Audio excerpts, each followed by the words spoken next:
Welcome to the Queen City of Ohio. Cincinnati, the site of the next 3 games for the Sox as they file into Great American Ballpark to see interleague play tonight. Game 1 of 3 between the Sox and the Reds this season.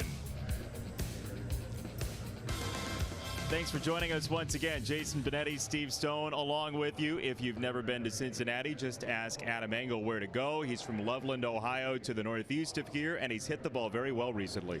He was a revelation in that series in Texas. He went 5 for 10, hit the ball well just about each and every time up, and played usually good defense. Been waiting for him to start turning on the ball, and he's been doing just that. He made solid contact. He pulled the ball, took it back up the middle, and did just about everything right. So if you factor in his defense, he becomes a very valuable player if he keeps on hitting the ball like he can, and like we saw in Texas. Well, you look at this Reds lineup, and you've got Joey Votto, who certainly is a name. He's been to the All-Star game, but there are some surprising producers in this order. There's a couple of guys that you might not know their names, but these are the guys that have done it all year for them, and we'll take a look at Eugenio Suarez. Came over from the Tigers, and this guy can really hit the ball. He was a shortstop with the Tigers, but they moved to the third base where he's thrived, and he keeps on scalding the baseball. When you take a look at the numbers, they just jump out at you. 61 RBI. That's tied for first in the National League. And Scooter Gennett, who came over as a waiver claim from Milwaukee, and he's done nothing but pound the baseball. He's got 54 runs batted in. That's second on the ball club. His batting average is outstanding at .332. He leads the National League.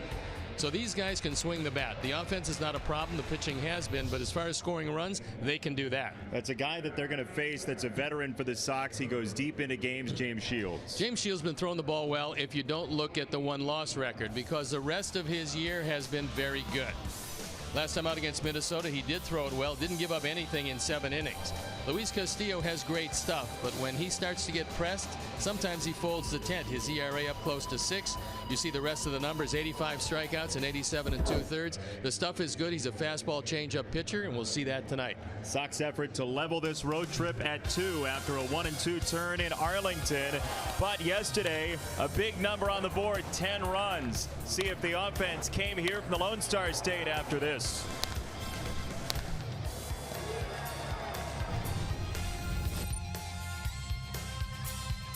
Brought to you in part by Toyota. Tested, trusted, Toyota. Toyota, let's go places. Blue Cross and Blue Shield of Illinois. Through it all. By Lexus, who encourages you to experience amazing. And by Miller Lite, the original light beer. Miller Lite, hold true. Nice day for a boat ride here in Cincinnati as the Sox and Reds get together for game number 1 of a 3-game series. Interleague play. Sox were on the road in interleague last against the Cubs and the Cardinals in May. And we'll see Cincinnati up through the middle of the week on Wednesday. Great number of Sox fans have joined us here at Great American Ballpark, taking some pictures as the Reds take the field. Luis Castillo is the pitcher, and he will face this starting lineup for the White Sox, brought to you by the Webb Auto Group. For the best lineup of Chevys, Fords, Mitsubishis, Genesis, and Hyundai's the best price. Go to webcars.com. Wakana and Sanchez up top. Adam Engel in the 8th spot. Big day for him, his return home. The defensive setup for the Cincinnati Reds, presented by UI Health. And this is how Jim Riggleman's going to put them out there today, with Winker, Hamilton, and Schebler in the outfield left to right. Suarez, Peraza, Gennett, and Votto in the infield. Tucker Barnhart gets a nod behind the plate, and our Lexus Experience amazing starting pitcher is Luis Castillo. On for his 18th start. He's 5-8, 5.85 ERA. A lot of strikeouts, 85 and 87 2/3. The stuff is good. Fastball, straight change, that's pretty much it. He's got good enough stuff to be a big winner, but so far hasn't been able to do it. The umpires for the game tonight. Stu Sherwater has the plate. Eric Cooper's at first base. Gary Cederstrom is a crew chief. He's at second, and Sean Barber is at third. So on an overcast day in Cincinnati, rain around the area, but supposed to be pretty decent for the ball game. There is Jim Riggleman. He's been around a long time, managed a whole lot of teams, and he's found the secret here in Cincinnati. We're ready to play baseball. I'm ready to turn it over to Jason Benetti. Steve, thank you. Didn't have time for an adjective. First pitch was right on your heels there. I lost the adjective. Ball one to Yoan Moncada. We are off and running at Great American Ballpark.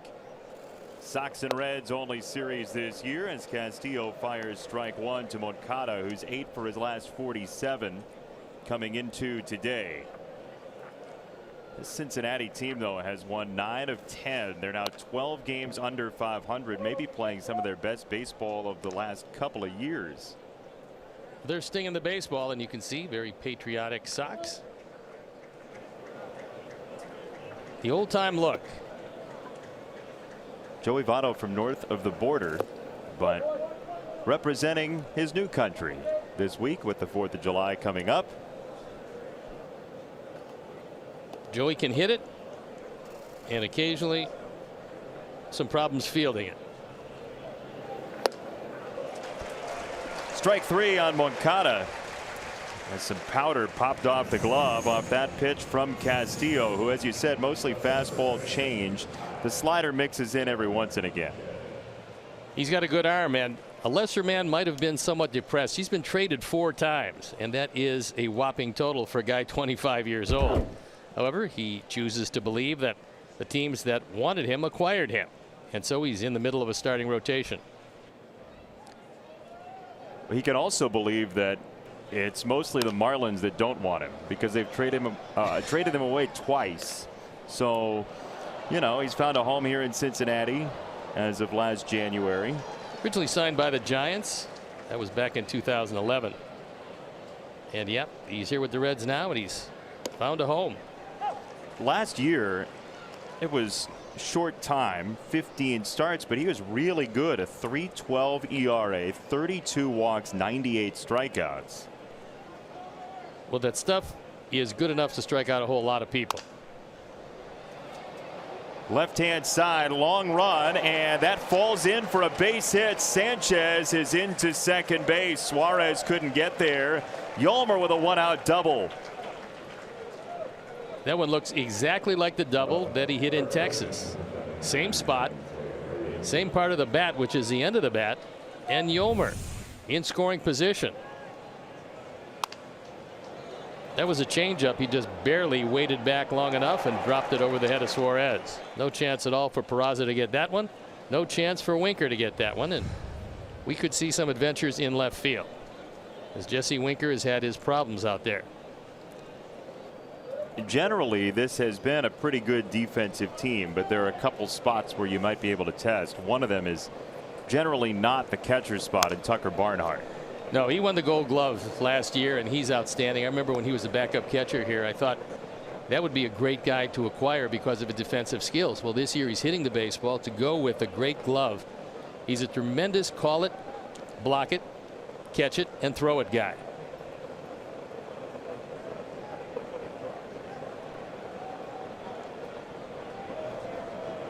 One strike on Abreu, try to drive Sanchez home. And there Jose expands the zone, and that's part of the reason he had his lowest batting average month of his career in June at .212. He was swinging at more pitches wide of the strike zone than we've ever seen him, and I think it was just a question of pressing. Now, with the runners in scoring position this year, he's been awfully good at .319. But this is a guy that doesn't mind expanding his strike zone to drive in runs because he knows he is the premier run producer on this team. 0-2 is in the dirt, 1-2, and Ricky Renteria said before the game today that he felt like in Texas, especially the past 2 days or so, that Jose was looking more comfortable at the plate and swinging at better pitches for him, even though that one ball that he drove in a run on yesterday was out of the zone. Well, that's good enough. You don't want to see your run producers necessarily taking walks, especially in back of other guys that really need to be knocked in. In key situations, you want your run producers to look out of the strike zone. Now, it's one thing to look a couple inches out of the strike zone, and another thing to look 6 to 8 inches out of the zone. Those you really can't handle very well. Yeah, it was that ball that he flicked to center field on the sac fly to score Avi in the 7th inning. It was low and out of the zone, but a ball that he could do what he wanted with. That went in the camera well, and that almost got one of our esteemed photographers.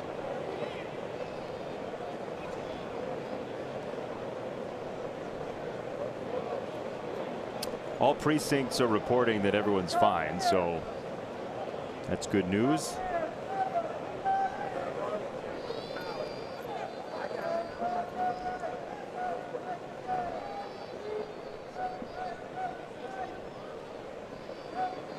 Ball and 2 strikes. Abreu hits it in the air, short center field. And it's the second baseman, Scooter Gennett, to make the catch for out number 2. We're in for a treat in this series because Billy Hamilton is one of the best around defensively. He can go get them alley to alley with the best in the business. Billy doesn't hit very well. That's the reason why the pitcher hits 8th in the Cincinnati lineup and Hamilton hits 9th. That being said, they've got some pretty good hitting pitchers in this lineup, and that's one of the reasons they're ahead of them also. They have 2 pitcher grand slams this year. It's pretty amazing, I know. Lorenzen the other day, we showed it to you yesterday. That guy, it's a small sample size, and it's always going to be for pitchers, but his OPS is like 2,100 or something like that. He was a two-way player. Yeah. And article in the paper about him today said that he has no intention of being a two-way player in the major leagues. I think it's pretty difficult to do that, and he's pretty comfortable with coming out of that bullpen. Sanchez was quite a ways off his second base when that pitch came. 1-1 to Palka.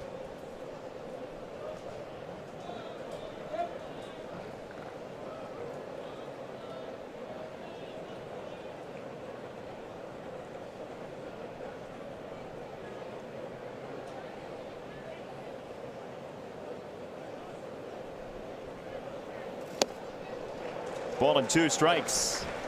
There's a fastball at 95. He threw it right in under the hands, and normally when you go there, it sets up that good changeup away.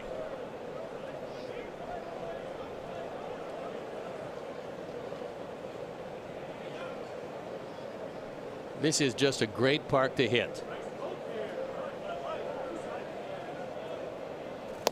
1-2, just missed the corner. 2 balls, 2 strikes.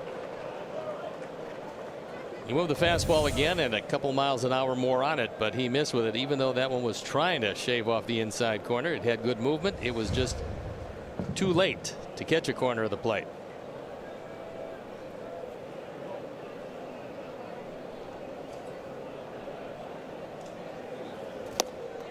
There's strike 3 at 96.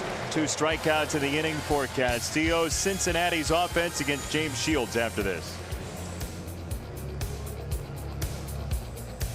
Schebler, Barnhart, then Votto, Gennett, and Suarez each over 300 in the batting average. Winker, Peraza, Castillo, the pitcher, bats 8th, and Hamilton, the speedster, 9th. Defensive setup for our Sox, brought to you by UI Health. This is how Ricky Renteria is going to put them out there tonight. It's Daniel, Adam, and Abasayo left to right in the outfield, with Sanchez, Anderson, Moncada, and Abreu in the infield. Omar Narvaez gets a nod behind the plate, and our Lexus experienced amazing starting pitcher is James Shields, coming off a win. He's 3-9 this year. His ERA is sinking. It's 4.29. As you can see, the control's been pretty good. He's given up less hits than innings pitched, and he usually takes the game deep, which is a good trick in this park, which is a hitter's park, and you've got a team that is 3rd in the National League offensively. First pitch hit well by Schebler, and that is out of here.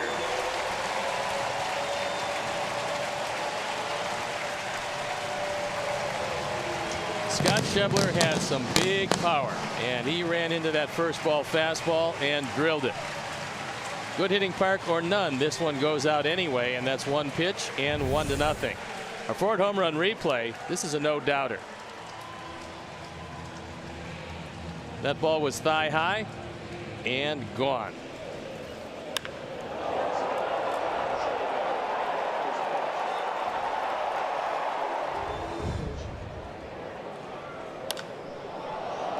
Next pitch, Hunting. Barnhart to left field. And Daniel Palka's first opportunity there in the majors for out number 1. Home run number 11 by Schebler. He's now driven in 33. And James is around the plate a lot, so he's going to give up home runs. Well, in Cincinnati has been a better offense in terms of on-base percentage than slugging this year. They're at the top of the bottom third in the league in home runs, but boy, will they take their walks. They have the most walks in Major League Baseball. So look, you have the meeting with Don Cooper and Omar Narvaez and James Shields, and on the list of things to think about in this series is the on-base percentage, the fact that it's a patient group. They swing at the first two and send one of them out. Well, this guy is one of the most patient of the patient. 64 walks this year. There's no doubt that Votto's going to walk in the neighborhood of 100 times and still hit 300. He chokes up on the bat, and he is a contact hitter. Time now for Lowe's whole team together, and that's the subject, is the on-base percentage of Joey Votto, the Cincinnati Reds. 337 as a group, 8 points behind the Cubs for first place in baseball. And by the way, they do not deploy the no odor fireworks here at Great American Ballpark. No, it does smell like a rifle range, actually. Sure does. 3-1, and Votto takes a called strike. He started to walk to first. He has to return.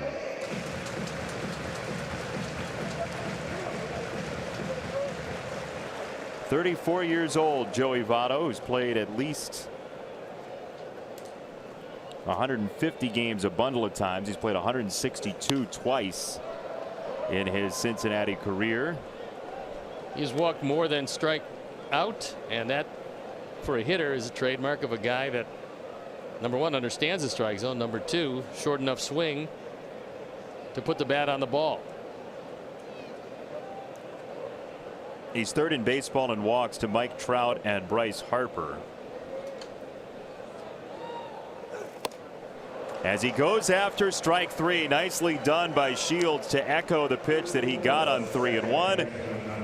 And 2 down as we show you what James Shields threw last time out in his previous start against the Twins. Again, he likes to mix everything in. Well, it's over 50% fastballs. The cutter really is a bit of a fastball, although James turns it into a slider on occasion. There you see the sinker and the curve. They're well down there as far as use is concerned. That's last time out. 2 down, Scooter Gennett, who has had a mighty fine season for Cincinnati. Pardon me, I get choked up about his year. Yeah, and the city itself. I know that chili is getting to you. Ohio's just so nice, Steve. It is that. That ball's hit well to right field on a line to the wall and off the wall. Hit so hard he's only got a single out of it. Turned out to be one of the best waiver claims around is Scooter Gennett.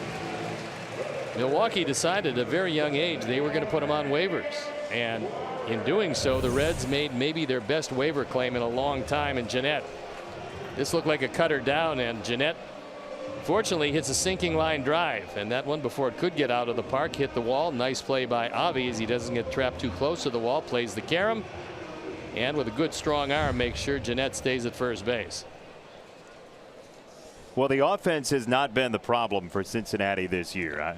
That's the strong suit of this team. The ERA is really the issue at 4.66.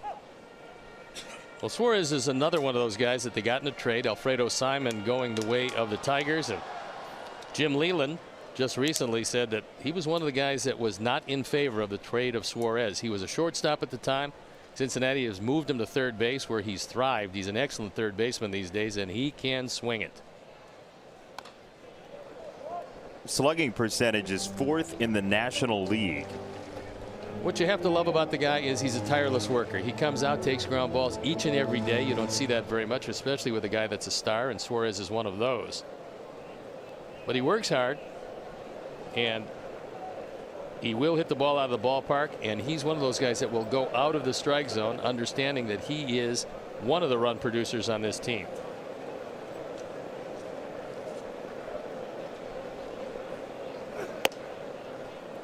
Ball and 2 strikes on Suarez. Winker to follow, then Peraza, then the pitcher's spot, batting 8th.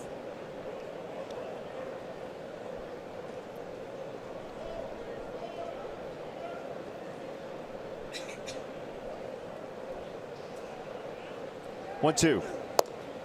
James drops down and misses. 2-2.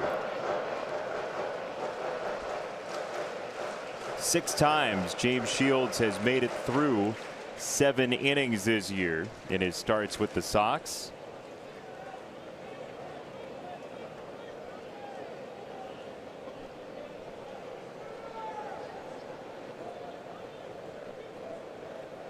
Gennett at first, and the 2-2 nearly hits him. 3 balls, 2 strikes.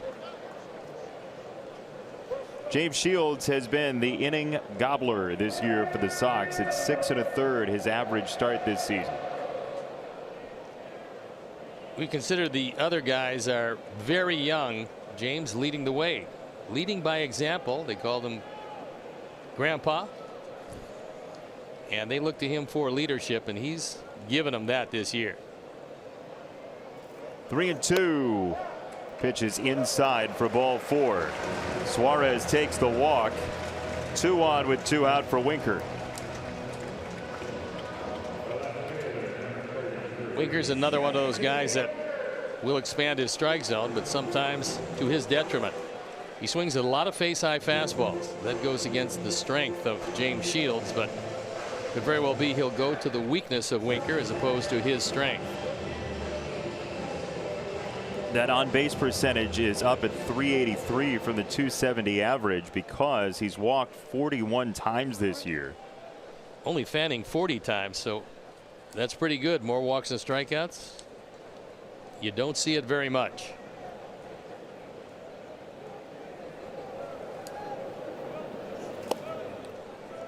Ball number 1 on Winker. Shift is on for the left-handed batter for Cincinnati. Anderson to the right of second base. They play him slightly the opposite way in the outfield. And James misses again. 2 balls, no strikes. Tried a couple of changeups the first 2 pitch and could not get him near the zone.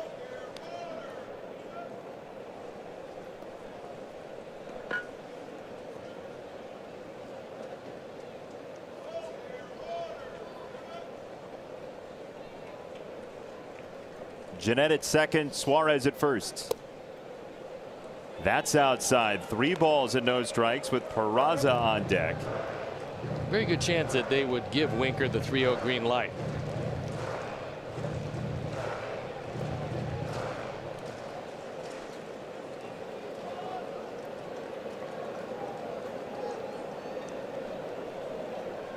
.3-0. Called a strike. That was fortunate. I can understand not swinging at that even if you had the green light. It was off the plate.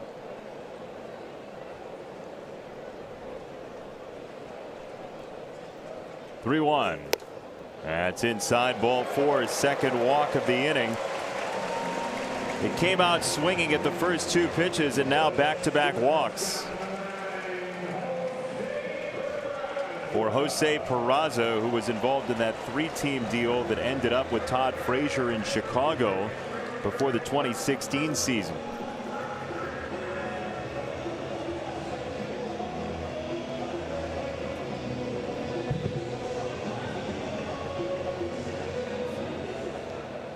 .22 pitches already in the inning for Shields.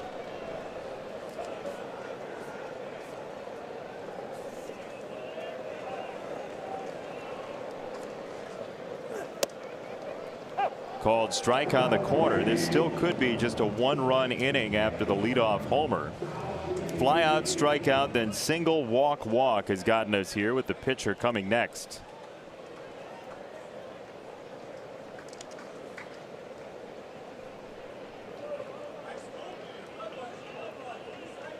A 1.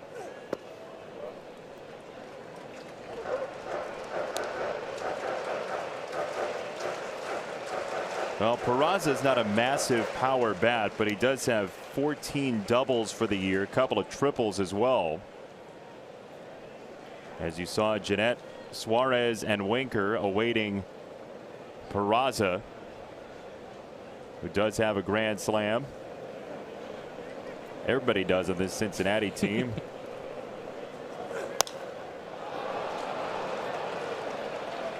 This should do it. Moncada has out number 3, and the Reds only get 1 off the Shields in the first. Later in tonight's game. And we'd like to welcome all our viewers watching on Cascade Communications in Cascade, Iowa, right between Dubuque and Cedar Rapids. Lovely Iowa. As we tell you what you're going to see on our telecast today, some monthly winners in the minors for June.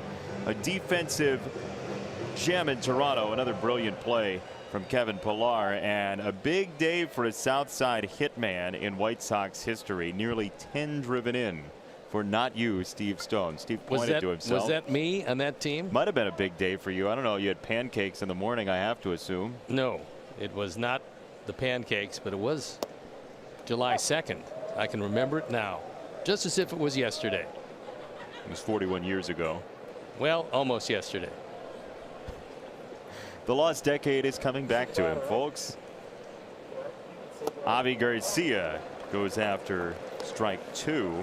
Castillo with 2 strikeouts in the first inning, and contrasting the Sox to Cincinnati, the Sox are last in Major League Baseball in walks this year. It's been a free swinging team, as Peraza at short gets this play low, but there for out number 1.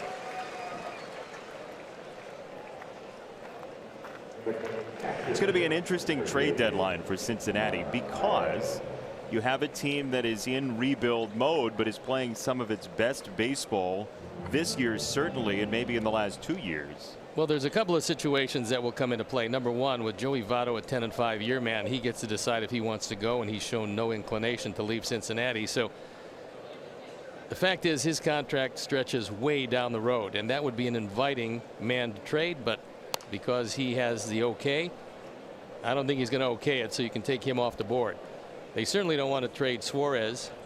Gennett, who's arbitration eligible, is a really good player. But if they believe that in a couple of years they're going to lose him, they might think about that. I'm thinking he's one of the guys that you want to build around.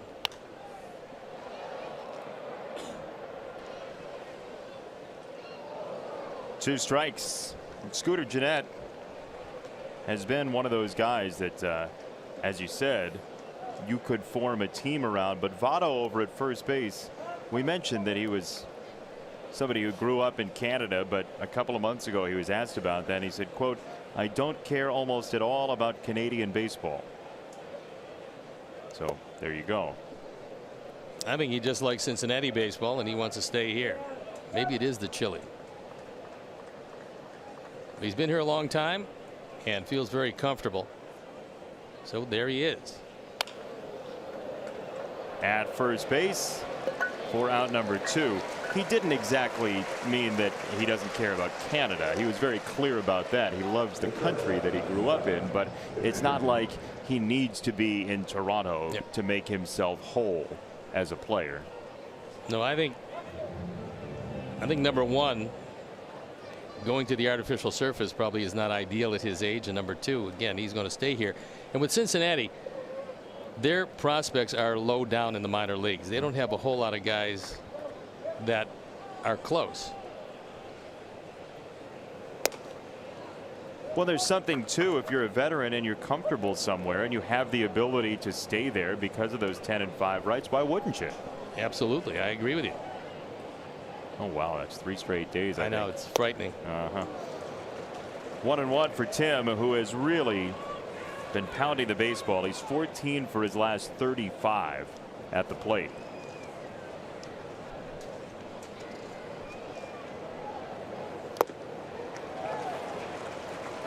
One and 2 on Tim. 6 multi-hit games in his last 9 for Anderson, and that's why the average is at 400.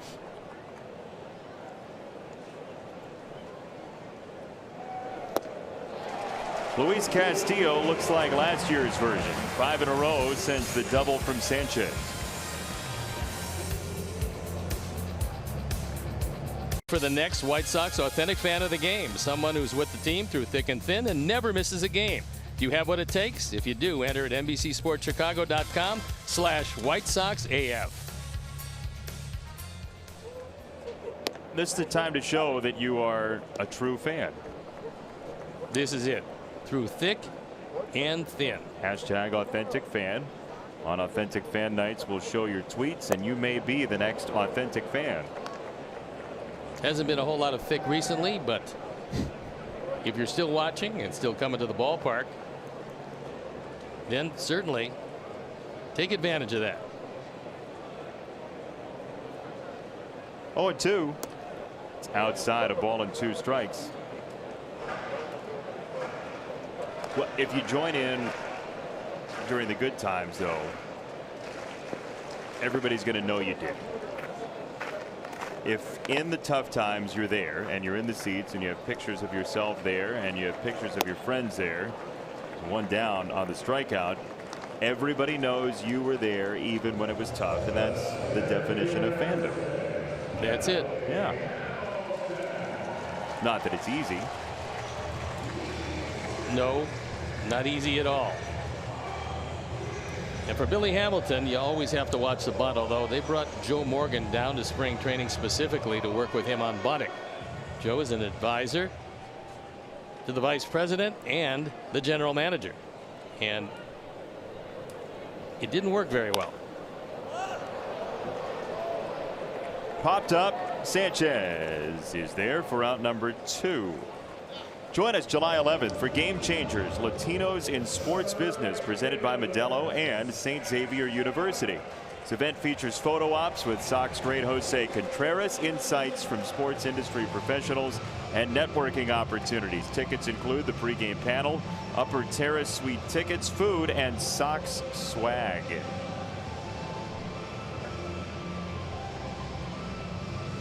Two down for Schebler, who's provided the only scoring in this game with a first pitch home run as the first Cincinnati batter tonight.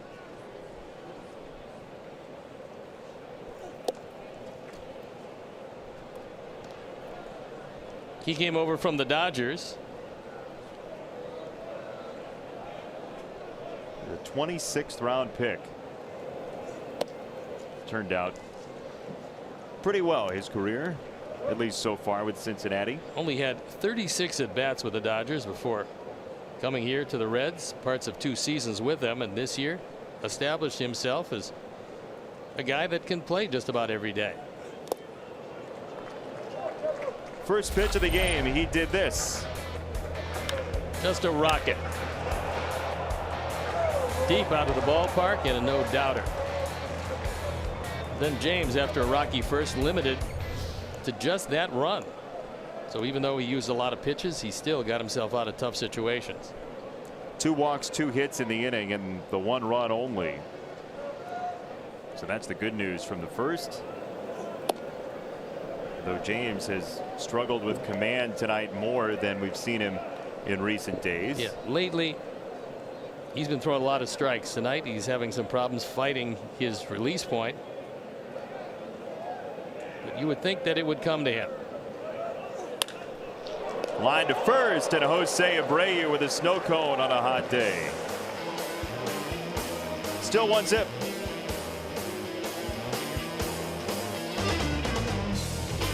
Tiger or a Chicago White Sox. He has 100 to 200 family members here at the ballpark. A lot of Adam Engel shirts there, and for the first time in his career, Adam plays in front of his hometown crowd at the ballpark he grew up visiting. That's pretty exciting. And he's hoping to do something like he did in Texas, where he was stinging the ball. He said before the game that one of the things he's trying to do, just thinking about this game coming up on the horizon, was to not let it be different than the normal game for him emotionally. But that's got to be tough. I mean, this is the park you grew up visiting when you were 6 and 7 and eating ice cream out of helmets. And sweating with the oldies. Here's strike 3, ball in the dirt. And that is out number 1. James Shields coming up, and One Thing with Ricky first.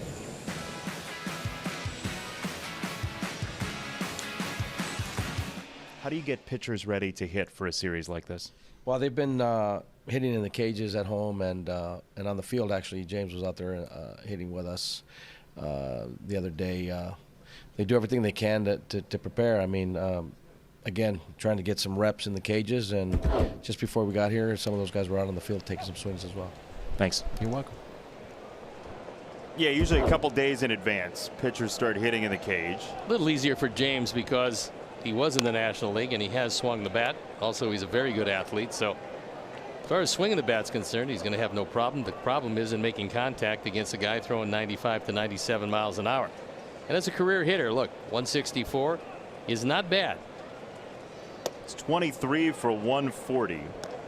That's a lot of at-bats. Yeah. He's also walked 3 times.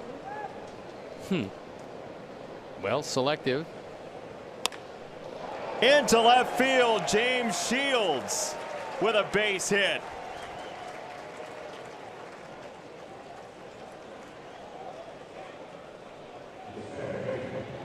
He reached down, looked like he got either a low slider or some other off-speed pitch, and James with a line drive base hit.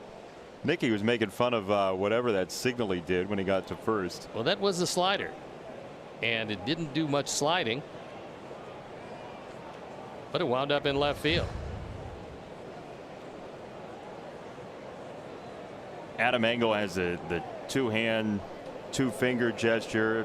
Yolmer Sanchez has the Mickey Mouse ears. James just kind of threw his arm up in the air and moved it around a little bit. He doesn't know what to do when he's at first. He's not going to have too many more opportunities to do that.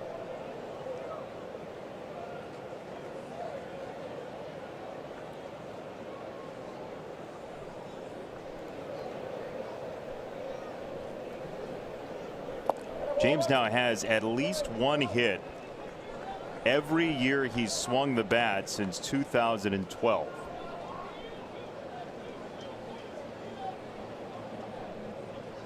And they want to bring the universal DH to the game.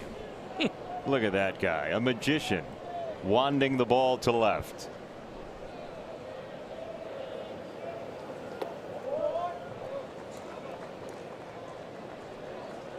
Joey Votto's not holding him close, so maybe James is thinking about trying to steal a bag.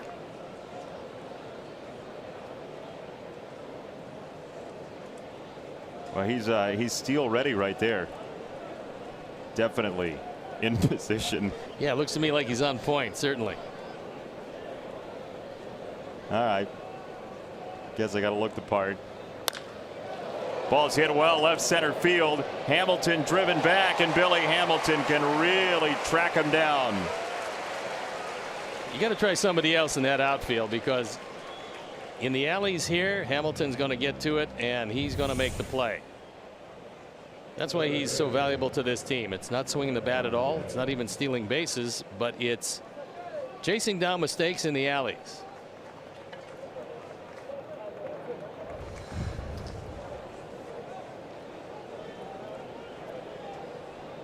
Two down for Sanchez as the sun starts to appear. That's good. Very good news. There was some rain a couple hours before the game. Some thunder came rumbling through. And that should do it for the top of the third. Shields gets a hit. Number 24 for his career.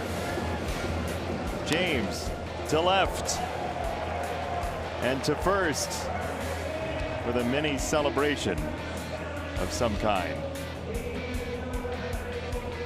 Coors Light, at Chicago's favorite sports trivia show, where the fans are put to the test for a chance to take home some cash. Play along Sunday at 7 on NBC Sports Chicago. What kind of money is better than beer money? Lots of money. Or lots of beer money. Yeah, that's true. Ooh, that was a Miami of Ohio Redhawks shirt, your arch rivals. Oh, I know. They were one of them. Just everyone was our arch rival because they kept on beating us at Kent State. Barnhart to right field. Avi is there into the wall to make the catch for out number 1. Tucker Barnhart's double parked. He's seen 2 pitches to 2 fly ball outs. Hit that ball awfully hard, and Avi went back and made the catch right in front of the wall.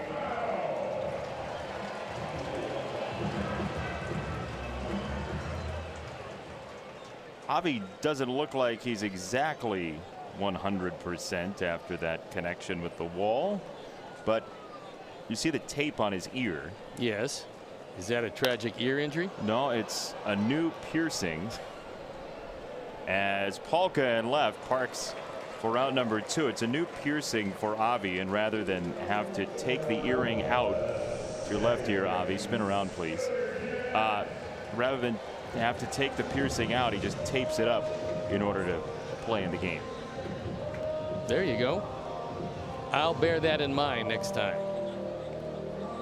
It never works when you talk to players and ask them to turn a little bit so everybody at home can see something. And it did that time. Surprising. Yeah. 2 down for Scooter Gennett. That is Ryan Joseph Gennett, who takes ball number 1. He showed some signs last year of the power that was coming to him, and it seems like year after year he keeps getting a whole lot better. He is the epitome of a baseball player. He's also pretty good all around. 2.9 WAR, the highest among Reds position players for Cincinnati according to the Fangraphs version of that stat. The all-around stat that shows you offense and defense combined and value. Well, here's a guy that was born and raised here in Cincinnati. Started his career with Milwaukee and actually did very well at 324 one year and 200 plus at bats. Hit 289 the next year in 440 at bats. Yet Milwaukee decided to put him on waivers. You know, he never hit below 264 for them and draws a walk here to extend the inning. But you would think after 4 shots with Milwaukee, none of which where he hit any lower than 263, they would have kept him around. Especially in 16, he had 14 home runs, drove in 56, hit 263. As you look at Jim Riggleman. Yeah, there were signs that he could be a productive player, but you know how it goes when you've got to have somebody when there's a need on your 40-man roster. You've got to clear that spot. You hope that he doesn't get picked up, and it just happened that it's a team in their division. And also, it could very well be one of the reasons they picked him up was he's a native of Cincinnati, and they've had over the years a lot of guys that were raised here, a lot of guys that played amateur baseball here. They've always had great programs in Cincinnati. And so last year, first full year with the Reds, hit 27 home runs, drove in 97. Not much of a stolen base threat, however. Ken Griffey Jr. pops into mind late in his career. And a few generations before that, Don Zimmer had just a great career in professional baseball. Everything you would care to mention, he did. He was from here. Jim Fry, another guy that was from here. David Justice, Barry Larkin, they were all from Cincinnati. They've had a lot of great players. Pete Rose is from here. Barry Larkin, who was going to play some football at Michigan and decided to turn to baseball. Michigan had quite an infield at the time. Hal Morris was at first. Chris Sabo was in that infield with Barry Larkin. That's 3 pretty good infielders out of the 4 that usually play the infield. That is true. Chris Sabo, by the way, you just brought up, huh? Yes. Buds McKenzie. That may not be the last time we hear about Chris Sabo tonight. Really? Yeah. Is that a foreshadowing? It is. It might even be. It's so good it might be 5 shadowing. That's really good. And it was unsolicited. I had no idea that he would play a part in the broadcast other than that. Last I saw Chris Sabo, he was coaching down at IMG Academy in Florida. Bat goes flying, so does the ball. The bat was not caught. The ball is. And that's all for inning number 3. Broadway and Pete Rose. Charlie Hustle. 1-0. And in June, the minor league players of the month for the Sox, Joel Booker, who came up from Winston-Salem during that month with a .369 combined average, 12 doubles. Don Roach with a .98 in 5 starts for AAA Charlotte. I would say they're not intimidating Don Roach in AAA. He's done really well. Players of the month of June. I was looking at the numbers yesterday, and Lincoln Hensman, who's in High A now, had a very nice June as well. The former Louisville Cardinal, who's converted from closer to starter for the Sox, which is a rare turn. It is that. It takes a while to stretch that arm out after going as hard as you can for 3, 4, or 5 hitters in a closing role. Then all of a sudden you're facing the lineup 3 times. Hopefully you are facing the lineup 3 times.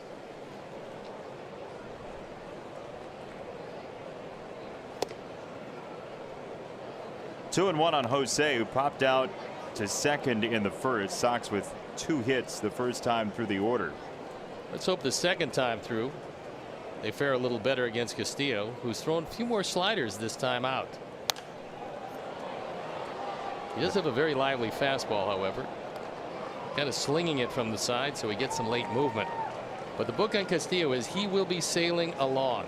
No problems whatsoever, and all of a sudden a little pressure put on him in the 5th or the 6th inning. And then he has some difficulties. And of course the Sox are hoping that that scouting report holds true.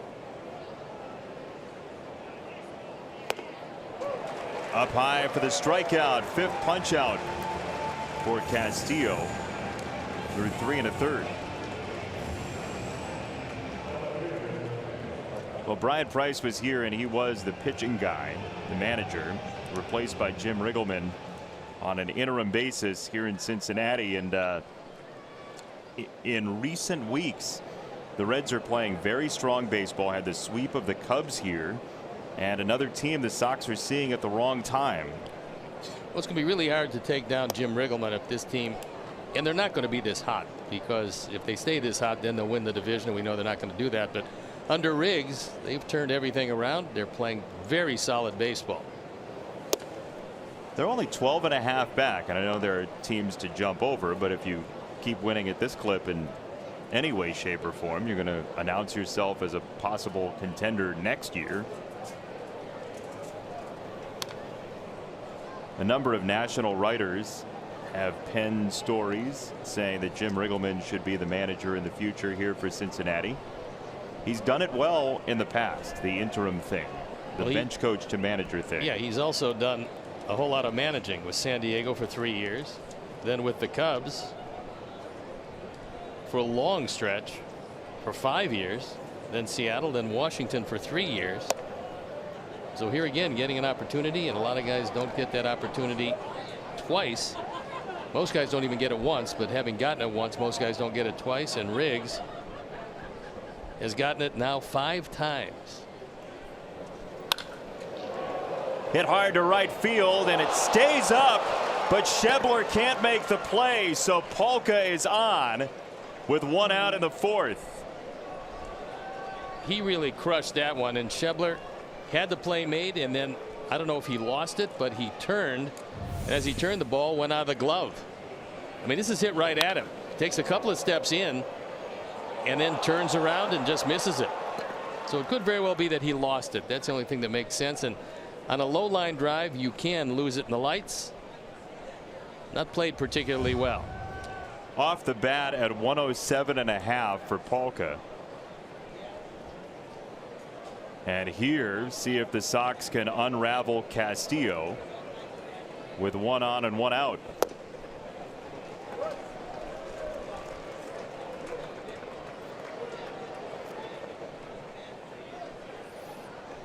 Avi a hit in 11 straight.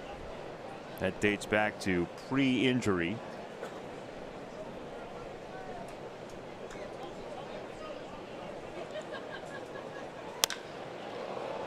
Vaulted high into the sky in center field, and Billy Hamilton. Round number 2. Hey, Sox fans, be sure to come watch the White Sox take on the Blue Jays Saturday, July 28th, 6:10 p.m. All fans are invited to stay for a spectacular postgame fireworks show presented by Magellan Corporation. Get your tickets today by visiting whitesox.com or calling 866-SOX-GAME. The one guy you don't want to run on in this outfield, and there is only one, and that's Hamilton in center field. Billy Hamilton has not only a strong arm but an accurate arm. And Daniel started to tag up on a moderate fly ball and then thought better of it, and wisely so.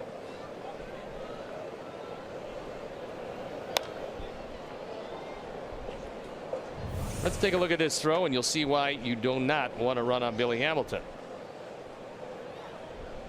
Right on the money and with a whole lot on it. Yeah, there's velocity and there's accuracy, and when you have both, that's a stop sign. And you pretty much stay put.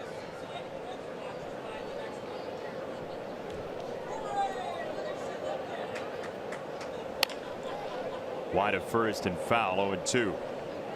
Omar really expanded his zone. That ball came closer to him than probably he would have liked, almost hitting it out of self-defense.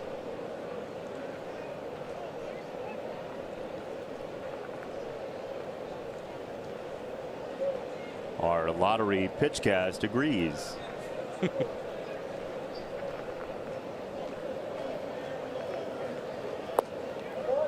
Downstairs, a ball and 2 strikes. The fastball for Castillo is down a little bit this year, about 2 miles an hour on average, but the difference between fastball and changeup is still about 9. The optimum is right around 11, but you'll take 9. That's pretty good. Opposite way, base hit for Omar. Polk at second base.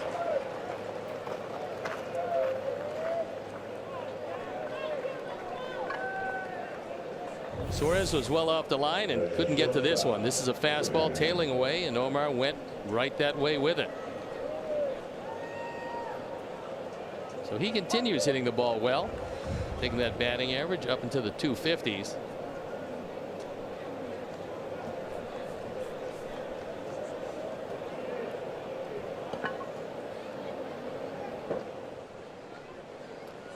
Two on, 2 out, Tim Anderson, who struck out on 4 pitches in the second.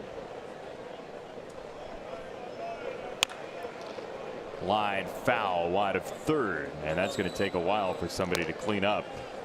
That was one of those sliders that did not do a whole lot, and when Castillo gets in difficulty, it is with what they call the cement mixer slider. Looks like it has a slider spin, only it doesn't break. And that's the one usually hit very hard down the line. 13 sliders out of 58 pitches. It's amazing he's really relied on that. To third, Suarez does get the out at second base to retire the side. Sox leave 2, and it's 1-0 Cincinnati.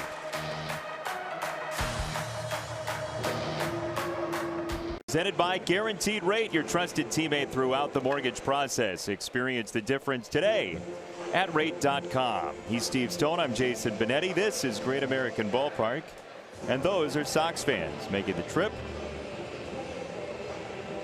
It's a quarter of a day trip, not bad at all by car, to see the Sox and Reds in 3 games this week. James Shields gave up a leadoff home run in the first, and now Jesse Winker, who walked the first time, takes ball 1. Sox will be in Houston for 4 to conclude this road trip. An Astros team that's only a half game up on Seattle starting play today.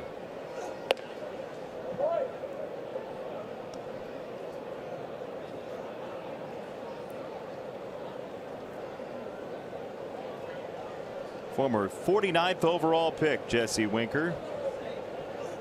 He was actually taken 1 slot after the Sox picked in that draft. It was Keon Barnum that went to the Sox, then Winker to the Reds.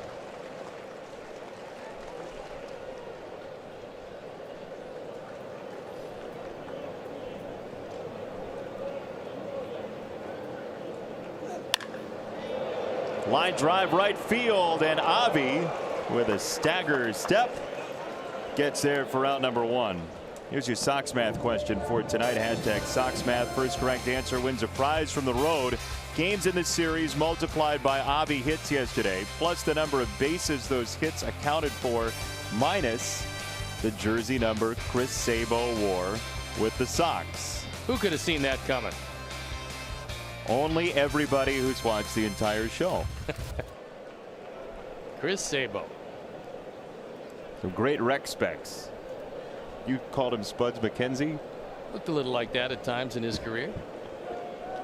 But he could play. He was a good player, good hitter. Yeah, some of those Reds teams in the 90s could really hit.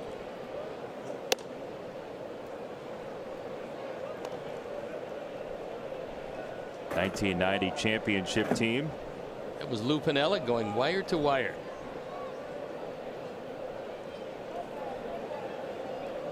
Sweepsville in the World Series. Yeah, it was really quite a team. That was the Nasty Boys in the bullpen. To right and foul. And the Nasty Boys were, I mean, Norm Charlton was one, Randall Kirk Myers another, and Rob Dibble. And there is the Reds since 1990. They won the World Series. That was good, but that was the last time they did. And you look at the rest, not so good recently. Yeah, big drought between 95 and 2010, as there's the banner from 90. Billy Hatcher coaching for Cincinnati, member of that 90 team. There's Billy.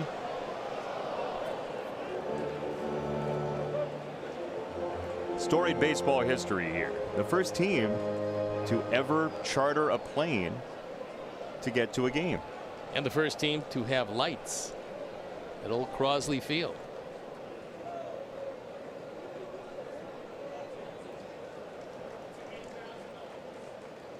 One and two. Slugged in the air left center field and playable for Cincinnati's own Adam Engel, out number 2. Crosley hit that ball well, but plenty of time for Adam to streak back and make the play. Two really good center fielders on their respective teams here tonight. Team Engel in attendance.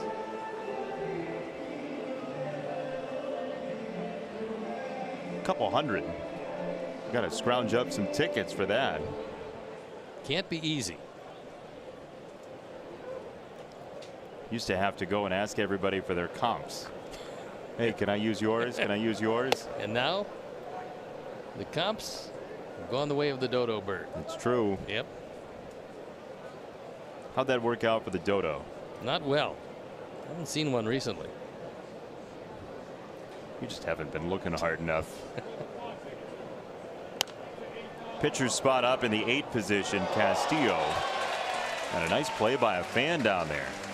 And James, who had a very rough first inning, not in runs scored, only the one, but he loaded the bases, a couple of walks, a base hit, but got out of it on a pop-up by Peraza, and he's had no trouble since.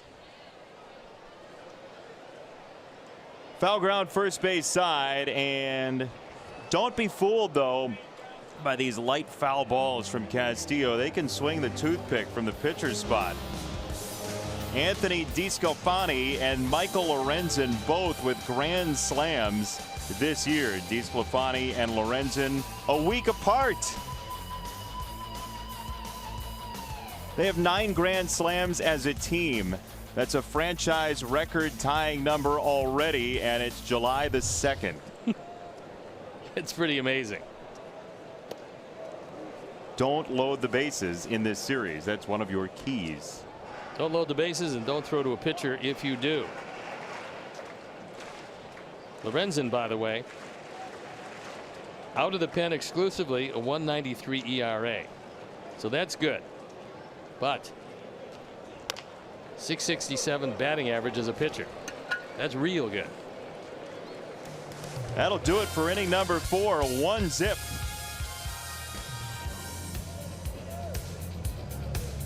Back in 1977, Jim Spencer drove in 8 in those beautiful uniforms. That's your guy, Jim Spencer. It is, and he could really play defense as well as occasionally drive in 8. Terrorizing the Twins. We got more angles here than a geometry textbook tonight. Got Couple a bunch hundred. of those and some snacks being brought. Let's tell you about your Sox Math winner. To a round of applause from the little one. And number of games in this series is 3. 4 hits for Avi. That's 12 plus 8 bases. 20 minus Sabo's 17. The answer is 3. Mike Gennett was in second. Jay Reeses was truly the winner. But we're going to give Mike Gennett the victory because Joe's going to win at some point the remainder of the series. And he won yesterday. So sorry about it, Joe.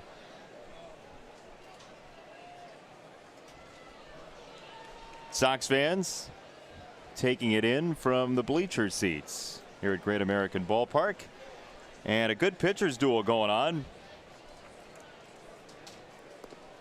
Engel first up, swings through strike one, and there's Team Engel wearing the 15. Adam from the Cincinnati area, and he had this date circled in April and maybe before that. What he didn't have circled and didn't expect was a cornucopia of sliders from Castillo. That's all he's seen, and he hasn't made contact with him.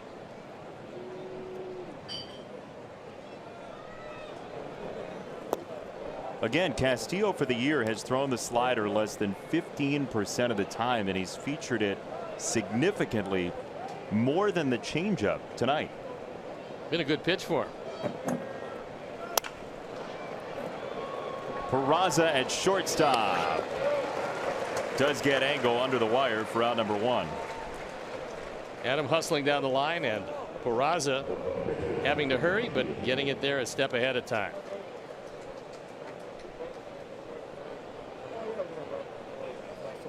One down for Big Bat James. Going to keep his perfect night alive. We asked him in Texas for the scout on Bartolo Colon because he was 2 for 2 against Colon. That being the same game when Colon homered off of him, but James can swing it. We saw it in the third with a base hit to left. I wouldn't think he'd see another slider. I think he'd just see fastballs. He's talking to himself.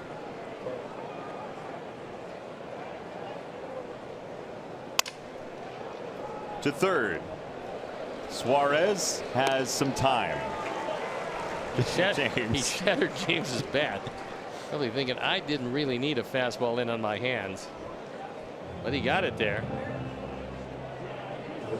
Made it about 2/5 of the way down the first base line. Couldn't do much with it. He figured he wasn't going to beat that out, so he decided to just take his time to first, and justifiably so. Throw him a chainsaw inside. That was a good fastball inside after one away. 2 out for Moncada.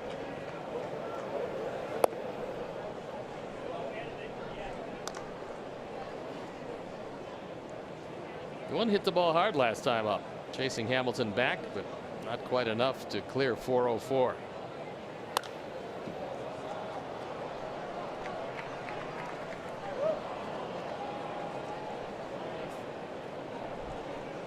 Yoan 0 for 4 yesterday. He had a hit to lead off game 2 in Texas, his only hit in the series. And there he sees the off-speed stuff from Castillo. 1 and 2 on Moncada.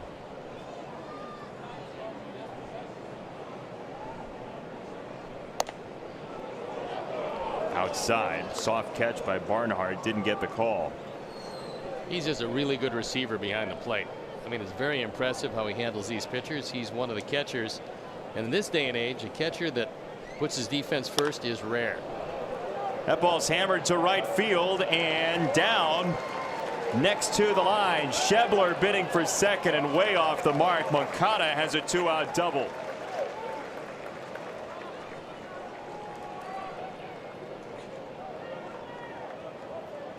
Double number 17 this year. Keeps the inning alive, and we'll watch it again. That's a changeup. It's out away from Yoan. He stays right with it. And then, knowing that he's going away from the throw, decides he's going to put the pressure on Schebler in the outfield, who doesn't have a great arm. And so he runs it into a 2-base hit.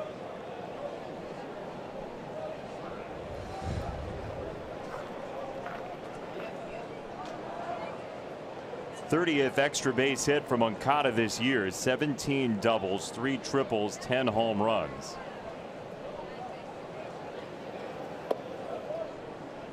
One ball, no strikes.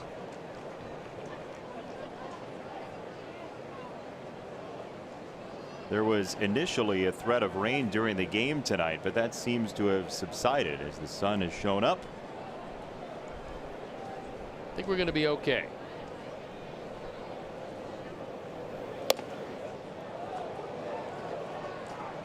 Two and 0. Kind of surprised that Winker is as deep as he is in left field, but as long as he's back there, there's plenty of room to drop it in front of him. You mean like Yolmer did in the first? Exactly like he did in the first, over and toward the line.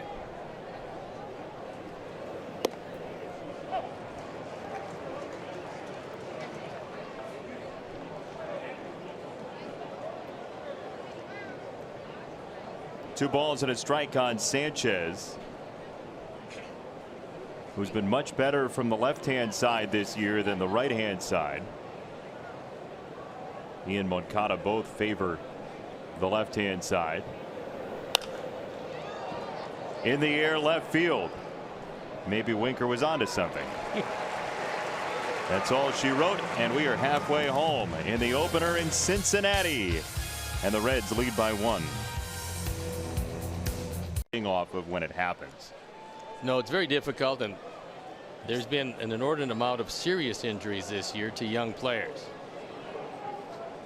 LeBron evidently has created one more Laker fan in one night. He did that. It's good to see the people of Cleveland taking it better this time. Well, I think that they got their championship, which is something LeBron promised when he came back, and they figure LeBron wants to win, and I think he feels better suited for the Lakers than the Cavs this year. Cavs, by the way, dropped to 500-1 to win the championship when the decision was announced to go to the Lakers by LeBron. That's a precipitous fall. Yes, it is. We've told you this year that the World Cup is big in Major League clubhouses, certainly because of the international flavor of the game. But a lot of the chatter after the game yesterday in Texas was about where LeBron was going to go. And then as news trickled through, that was the buzz after the trip last night among the Sox players. A lot of NBA fans in the Sox clubhouse.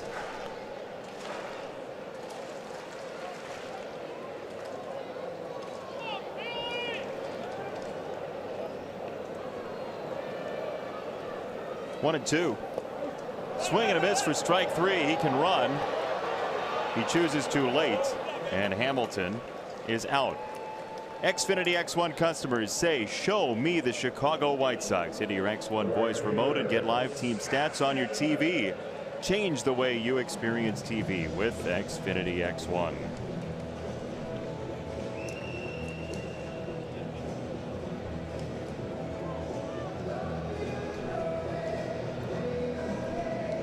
Here's Schebler, who homered on the first pitch he saw in the first inning. I think you're going to agree with this statement. Oh, you, especially if you preface it like that. Okay, I disagree. What was it? Baseball in Cincinnati is just not the same without Shotzi the dog roaming the field. Well, at the time, you have to bear in mind it was the artificial surface, which played well with an animal roaming around occasionally and experiencing all that Cincinnati chili and all. I figured you might have an opinion on that. Yeah, it was interesting. I do like St. Bernard's. Lined over first, right field side. Abreu couldn't get it on the leap, and Schebler books it for second. Been up 3 times, and he's hit the ball hard 3 times. But getting his opportunity out of the Dodger organization, he is stinging the baseball. He's got that batting average in the low 280s as he takes it just over the glove of Jose Abreu. This was a changeup away, and Jose can't get to it.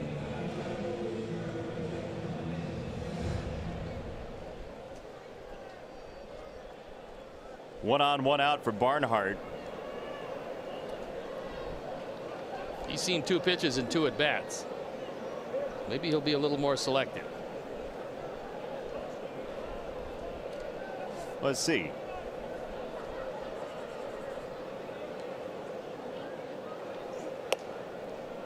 Yep, takes ball 1. James settled that for him by throwing that soft breaking ball well out of the zone.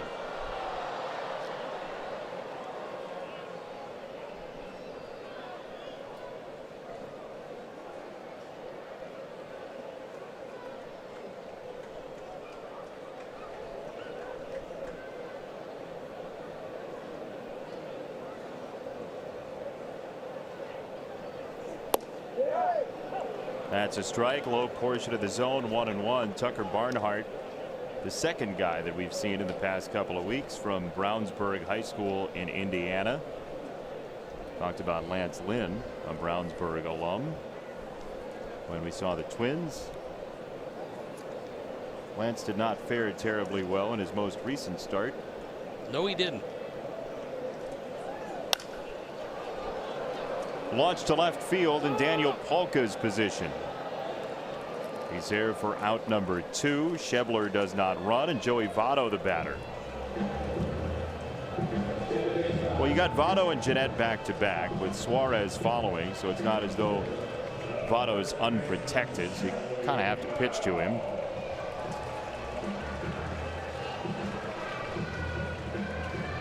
Well, this will be interesting to see if he will expand his strike zone to try to drive home that one run. Normally he doesn't. Normally he will take the walk, and does take the walk.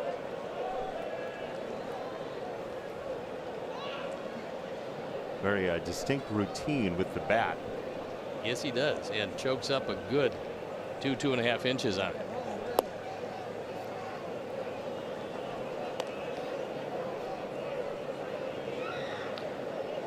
Six times he's led the league in on-base percentage. Pretty impressive. He will draw a whole lot of walks.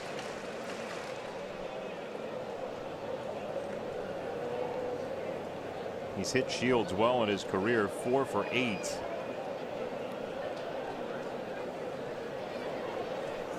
Only a couple guys in this lineup have seen Shields for more than 2 at bats. And Votto's one of them. With runners in scoring position, he's been awfully good. It's hard to get a fastball by him inside. He's fairly close to the plate, and he's up on the bat. He normally has a very short and quick stroke, and one year he went an entire season without popping the ball up, which is somewhat remarkable. It's insane is what it is.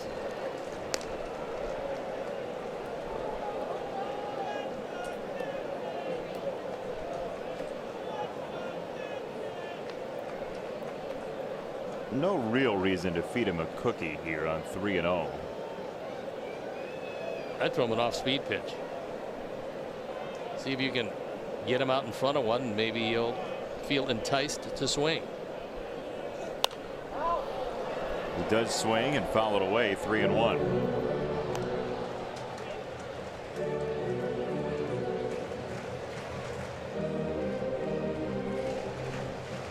4th of July uniforms for the Sox in the series. The 4th coming up on Wednesday with a night game on Getaway Day at Cincinnati. Be in Houston for 4 after that.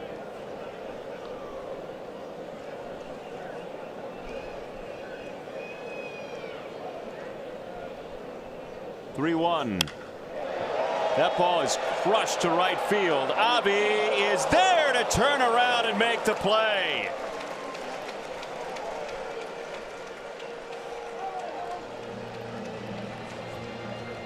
Every now and then you get a little bit terrified. Turn around, Avi. That ball was hooking, and Avi overran it, but came back, and James Shields, a very happy man. How about it? Nice play. From Schebler to start off the game for Cincinnati. Shields versus Castillo has been a dandy. Let's take a look at the high-speed action powered by Xfinity. Joey Votto crushes it. It's hooking, and Avi overruns it briefly, reaches back, makes the catch, and a very happy starting pitcher greets him. Keeps the game at 1-0. Oh, Jose ricochets it off his foot. That's happened enough this year to Jose especially. Yeah, he did that in Texas and it didn't feel any better than it feels now. So Ricky and Herm are going to come out there and take a look at this. This was right off the ankle. It was a toe last time. Yes, it was, but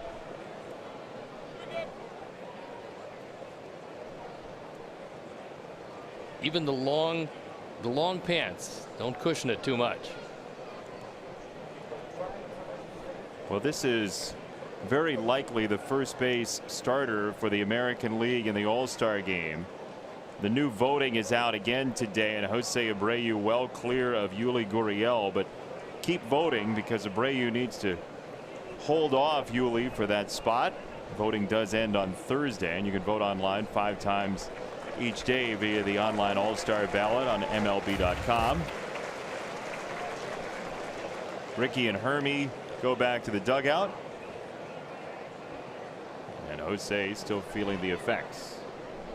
Now, if you had a bad disposition as a pitcher, you throw another one low and in. Are you saying something about Mr. Castillo's personality? No, all you want to do is you want to make sure that that leg is entirely healthy. See if he reacts to it. So it's a positive. You're giving him an opportunity. Yes. To third, Suarez. Steve Stone, the land of opportunity to my right. One down. Head to the ballpark. $1 Hot Dog Wednesdays. Take advantage of this unbeatable deal. Wednesday, July 11th. Sox of the Cardinals, 7:10 p.m. Brought to you by Securian Financial, who can help you make every moment count. Find out more at Securian.com. $1 hot dogs. One of my favorite days. It was just hot dog night at the ballpark for me tonight. Yes, you had, but you had some coating on it. Yeah, the cheese, the Skyline chili cheese. Well, you had cheese and the chili. Yeah, that's good. Good luck tonight. To some, evidently in Chicago, it's an unpopular opinion to enjoy Skyline, but there it is. No, I mean, I think it's great, and you don't see orange hot dogs very often. To be honest, I did not see the hot dog. You take a bite and it's just cheese. You never look at the hot dog. Got some great foodstuffs at this ballpark, which we will explore in total. And Jose taking a little rest after fouling that ball off his ankle. Daniel's hoping for one of those fastballs, belt high or lower. If he doesn't get it, it's not going to be a successful at bat. Hermie taping the ankle. And Palka does get a small piece of that. There's the tape job.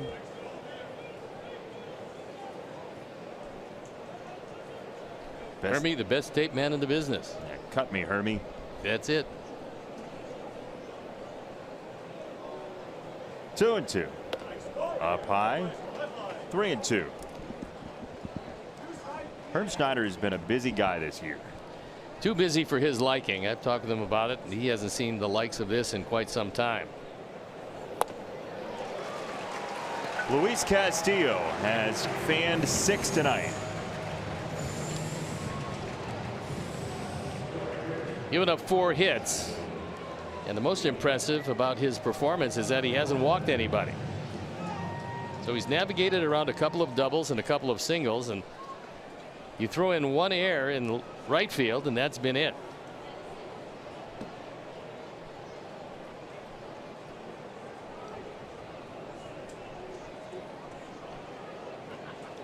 Two out for Avi, who had 4 hits yesterday, part of that 11-game hit streak. Avi 1 hit shy of his career high of 5 from last September against the Tigers.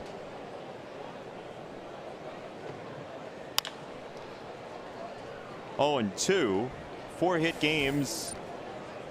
There have been a few. Abreu with 2 of them, Palka with 1, Engel with 1 against the Orioles, and Avi with that most recent one.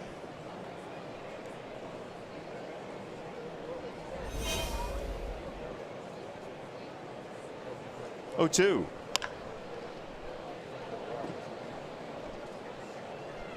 Boy, the ball really ricochets off that sidewall into the field of play, forcing quite the sprint for the ball girl here at Great American Ballpark.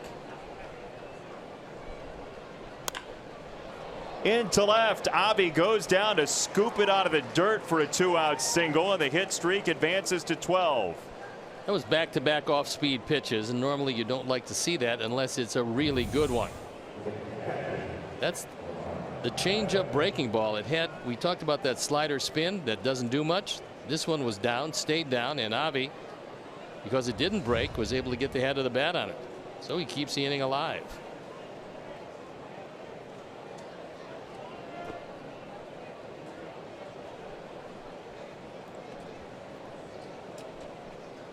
Narvaez the batter. He had a base hit last time up. Omar is 17 for his last 37.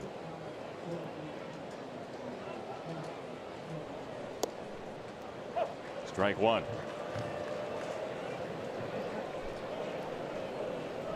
Well, in the bottom of the sixth, we'll see how Jose's moving around after fouling that ball off his ankle.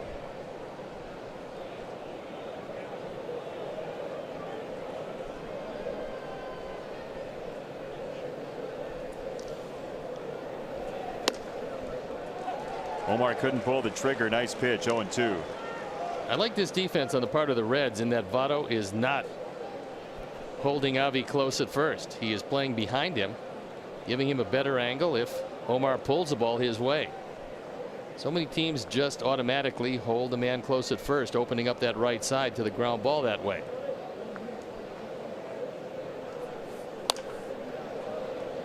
Why do you think that is? Just because it's habit?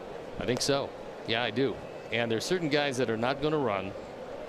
You might as well play off the bag, and that's in any situation, not just with 2 outs. I mean, you might as well do it with 1 out, nobody out, especially when you take a look at the guy and his stolen base, either his percentage or the fact is, you know, might try to steal a base 2 or 3 times a year. Hamilton in center for out number 3. Chili 5-way, chili 3-way, chili on your hot dog, chili 4-way, chili. Oh, we got to go to break. It reflects on Loyola's run to the Final Four. MLB wives battle it out on the field for a good cause, and one authentic fan went from Mount Everest to the mound. Check it out Saturday at noon on NBC Sports Chicago. I'm going to watch. That was a great tease. Unbelievable. Well done. Thank you. You just ad-libbed that. I did. A couple. Some were written, some were pre-prepared. Best kind of ad-lib. Scooter Gennett takes a strike. So we mentioned his name is Ryan Joseph Gennett. He was 4 or 5 years old, and he was having difficulty staying in his car seat. He would unbuckle his car seat and get out of it, and that's of course unsafe. So his mom said, look, you keep doing that, I'm going to call the police. I'm going to take you to the police station. And that's an interesting threat. Yeah, right. To a 4 or 5-year-old. He kept doing it, and she took him to the police station and brought him in and told them the story. How long did he spend in jail? First the 0-2. The police officer said, okay, son, what's your name? And because he didn't want to get in trouble as Ryan Gennett, he said Scooter. He was a big fan of the TV show Muppet Babies. So he picked one of the characters on Muppet Babies, Scooter, and gave that name. And from then on, he was Scooter. And he was going to scoot back to the bench. Shields takes care of him. 1 down. He wanted to remain anonymous. That's right. I think it's a smart move by a little 5-year-old Not wanting to have a record quite that early in his development. I can understand Yeah, that. they're going to have trouble finding it in the file cabinet if it's under the wrong name.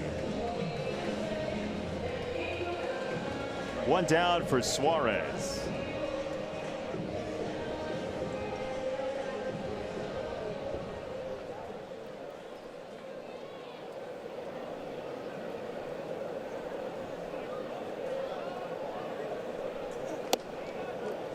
There's a strike. Suarez, one of the best third basemen in Major League Baseball, according to wins above replacement at 2.5. He is currently 6th, tied with Matt Carpenter, according to Fangraphs WAR. Jose Ramirez, 5.5, leading the pack. That's absolutely amazing. To third, Sanchez, great reaction. He turns and guns and has out number 2. Yolmer can just play. He is a baseball player. Doesn't matter where you put him. It doesn't matter what the situation. It doesn't matter which side of the plate he swings from. He rises to the occasion and makes good, strong plays. This is a tough play to the backhand, and he keeps it out of left field.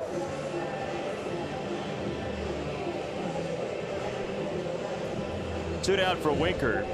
By the way, for Jose Ramirez, earlier today, somebody had tweeted a story saying now that LeBron is gone from Cleveland, it's up to the Browns to pick up the slack. As Abreu makes the catch for out number 3, which means more LeBron after the break, but not that much. To the 2018 All-Star Game helped send Jose Abreu to Washington, D.C. this summer. Voting ends July 5th. That's coming up in a couple days. So vote right now. WhiteSox.com/vote to submit your ballot. He was involved in the inning ender. And he kind of limped after this play, putting a little pressure on that foot. So hopefully he's going to be okay. He does and has played injured quite a bit in his career. He never wants to come out. And if he does, it won't be a good sign, because if he comes out, then he really is hurt.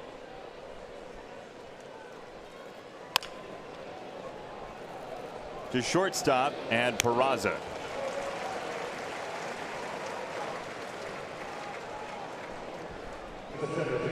Pen is up and going just in case. Garrett and Hughes. Hughes, the right-hander on the left. Garrett, the left-hander on the right. Hughes is a tall dude. Pitchers are getting bigger. How tall were they when you pitched on average? Oh, 5'3", 5'4". That's what I figured. I was one of the giants of the game at the time. Only because San Francisco selected you. Yes, worn to a nub now. Low these many years later.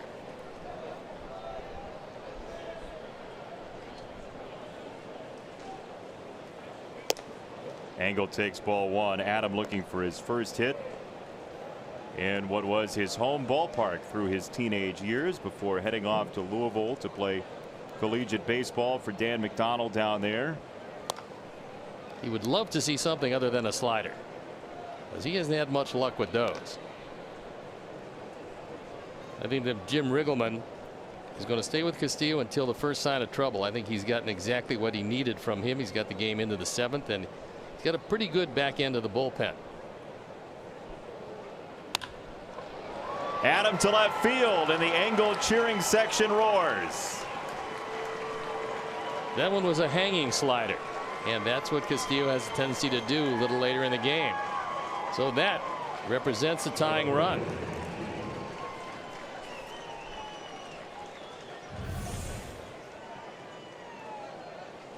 This ball stayed inside, wound up in left field, and he's at first base. And the reaction of Team Engel, they are ecstatic. A couple hundred people here supporting Adam Engel. That is a really neat thing tonight. Now the pitcher spot up, and Shields stabs down a bunt.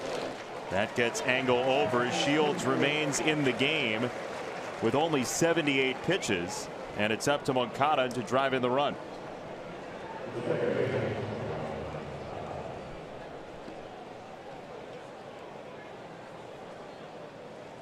Question for Jim Riggleman is, does he want to turn Moncada around to the right side? And apparently he's going to do that. And you would think, looking at the splits, that this would be the prudent move. He's gotten a whole lot out of Castillo, the tying run at second base. Yoan coming off a double in the 5th inning from the left side. So we'll see on a flip-flop lineup exactly what happens. Yeah, pitcher spot is coming up second in the bottom of the 7th, so you wonder if it's going to be a double switch of some sort from Riggleman.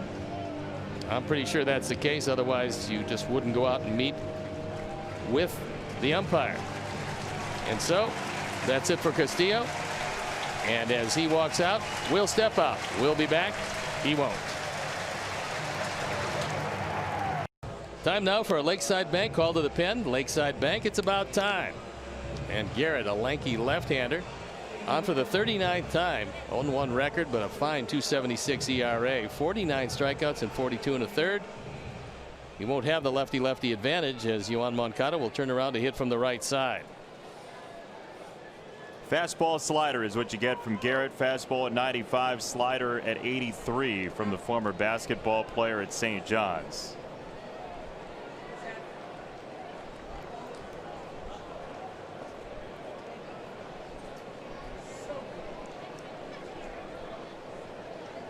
Angle at second. Moncada swings through it, and Adam is back into second base. So Gennett, formerly a member of St. John's basketball team, harkens back to those days when he finds his way onto the field. Little jump shot and off to the mound. Whatever works. So far it's working well for him this year. Line to left field. And down. Fair ball, game tire. Yoan Moncada drives in Angle.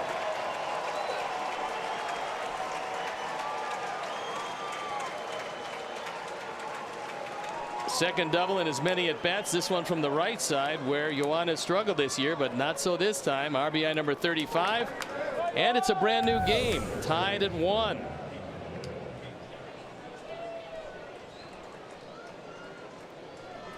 This one stays fair by a wide margin and rolls around for a while.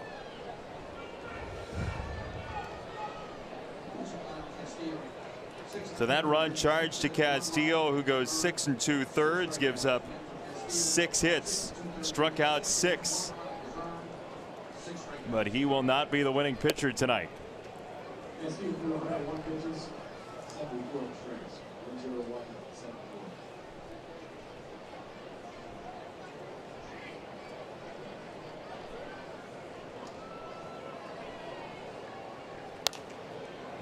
1-1 to Sanchez. So Angle with the 1-out single shields the bunt, and Moncada drives in Angle.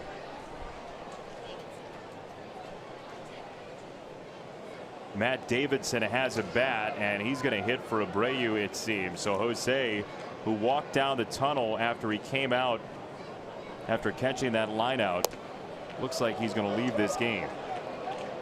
There was a break on that pitch. Looked like it had the outside corner, and Sue Sherwater said no. So there's a look at Matt Davidson, who had a fine series in Arlington, Texas.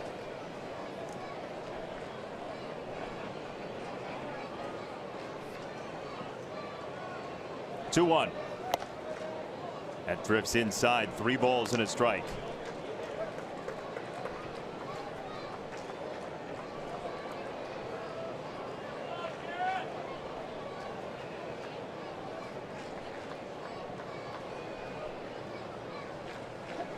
Jim Riggleman decided to make the change.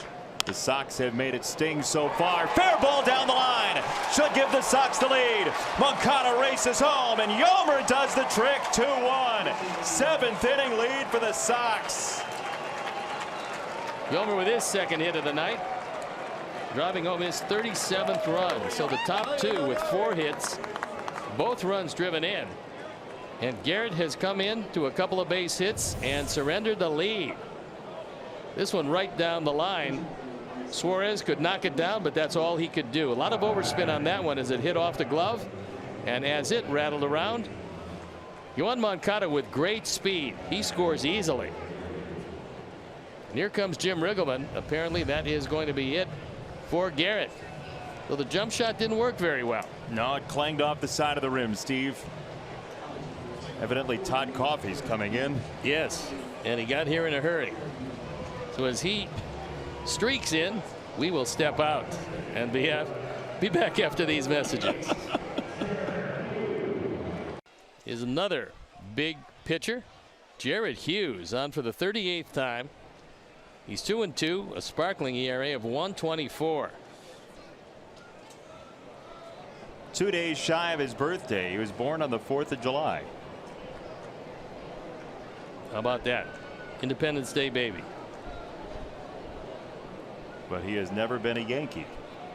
Just a Pirate, Brewer, and Red. Matt Davidson bats for Jose Abreu. And we were watching Jose as he walked down the tunnel.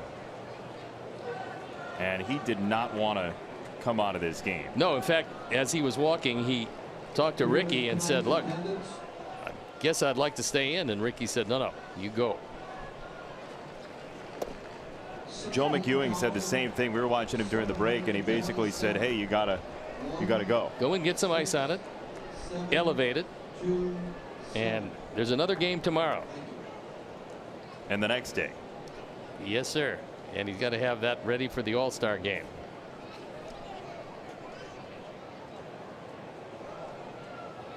Oh, 0-1 is fouled back by Matt. 2-hit day yesterday. He knocked in 3. 5 hits the last 2 days. 3 hits, I should say, yesterday. So that makes the 6 for 9. Never disagree with Dave Ross's calculations. He is always right. Yes. 0-2 on Matt, who was 6 for 9 the last 2 in Texas. Had a single in the 7th, a double in the 5th, and a single in the 9th yesterday, and a double homer and single on Saturday night. He was the one that sent Bartolo Colon packing on Saturday with that home run just right of center field.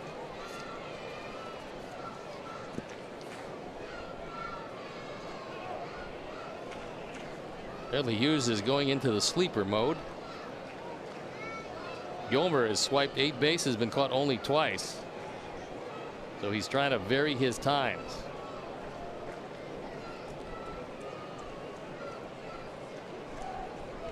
Another throw to first on Sanchez.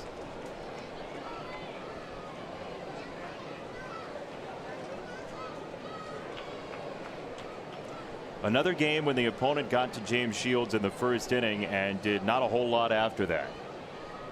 No, he was really good tonight again. Sanchez goes. Throw is not in time. So the Sox do run against the combination of Hughes and Barnhart and get success out of it. 9 times successfully for Yolmer. And Barnhart knows he didn't get much of a shot, as Hughes was slow to the plate, and even with a good throw, he couldn't get him. Here's a guy who routinely posts 40% caught stealing and above numbers.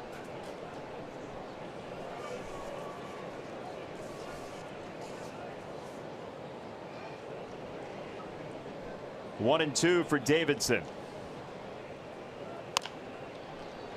Foul of third.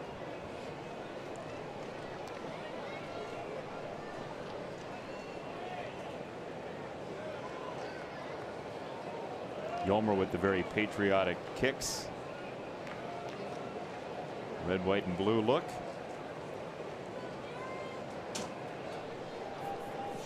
Stars on one. Stripes on the other. Ooh, stereo stripes on the other. Very good.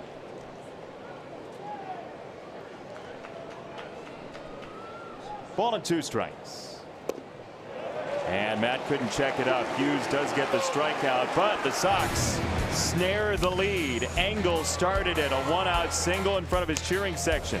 Bunted over by Shields. Moncada plays wall ball to left on a hop, scoring Engel.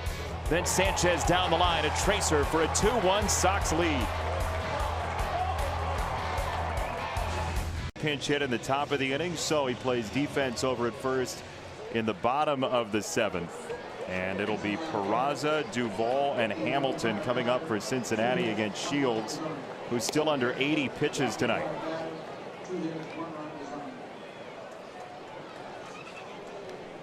Six of his last 9 starts have gone at least 7 for James Shields. That's one of the most impressive parts of his performance this year, was going deep into the game just about each and every time.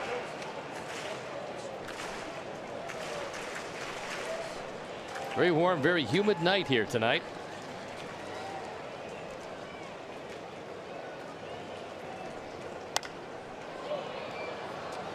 Flared to right field.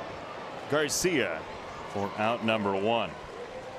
Join us Saturday, July 14th. Sox take on the Royals, 1:10 p.m. It's a 1993 reunion featuring Ozzie and Bo and Tim Raines and more. First 20,000 fans get a commemorative 93 authentic fan pennant presented by NBC Sports Chicago. Get your tickets today by visiting whitesox.com or calling 866-SOX-GAME. And the watercolors used beautifully by the Skymakers tonight. Gorgeous sunset. Adam Duvall with his first at bat of the night came into the flip-flop batting order and singles to left. You got play-by-play in your future. 1 on, 1 out. No, in my past.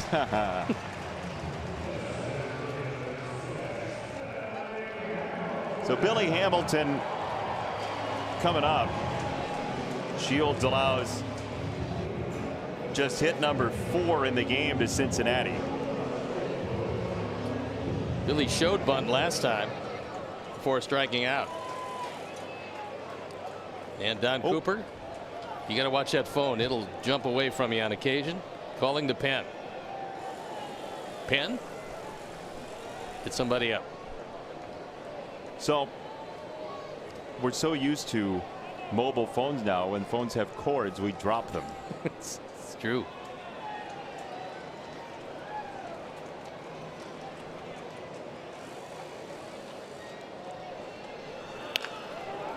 On the ground, Davidson spins it to second, 1, and that's all the Sox will get. Hamilton is the last guy you're going to turn 2 on that play. Yeah, I think Tim Anderson, not all that familiar with Billy Hamilton, probably doesn't need to throw that one because you got no chance on the return. It's a slow chopper, and now Hamilton is a man that can steal a bag. 15 times this year he's been successful, 3 times he hasn't. He's also a guy that you can pick off. And the pen is up and going. It's Minaya and Avila.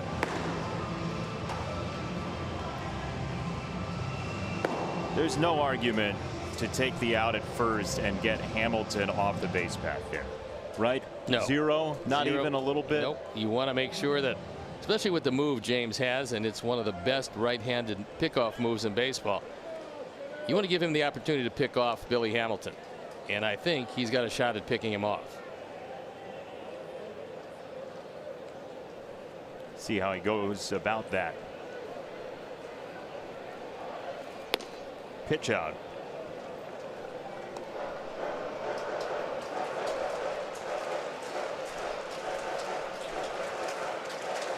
A minimum of pitches so far on this warm, steamy night. And James shouldn't even give him a setup move, because with that lead Hamilton is taking, you might as well give him your best move, the first move. There it is. He was leaning and he just got back. He'd have had him. If the throw is there, he picks him off. As Hamilton was just starting to get into his full leadoff and actually took a step towards second. He didn't get back by much. The back of the bag and then the tag in just a little late. That was a darn good scramble by Hamilton to get back. Yeah, because he was hung out to dry there. And the lead isn't quite as far right now. Another throw over. Got the large oven mitt on the left hand. 83%, always good.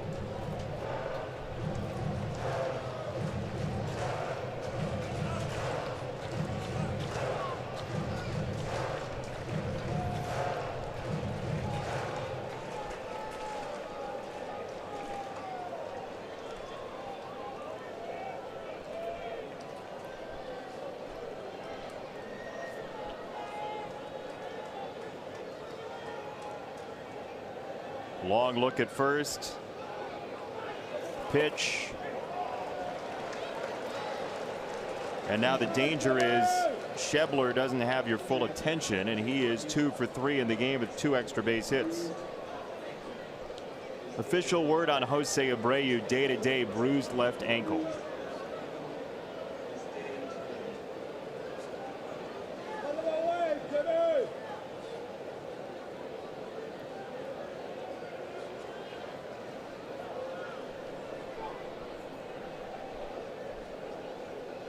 He extended that lead as the pitch was coming, and Shields gets a pop-up back of home, and Omar never saw it.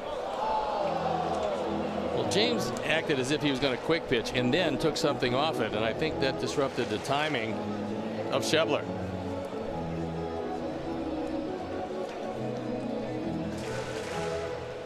Scott did not have a good swing at a pitch that was dropped into the zone.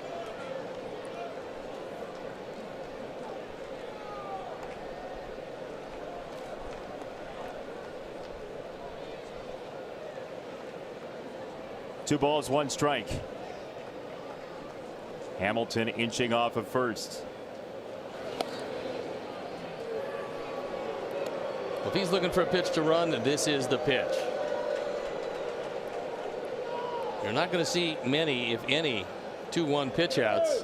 Omar looking over in the dugout to see what kind of help they're going to give him.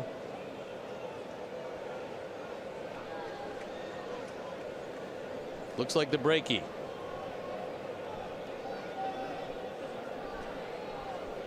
Hamilton was moving back to first on the pitch, so he does not have Shields timed at all. It's 3-1.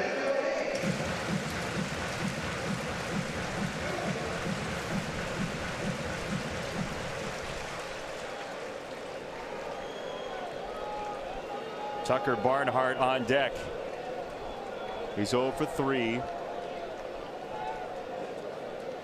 3 balls and a strike to Schebler, and that is ball 4.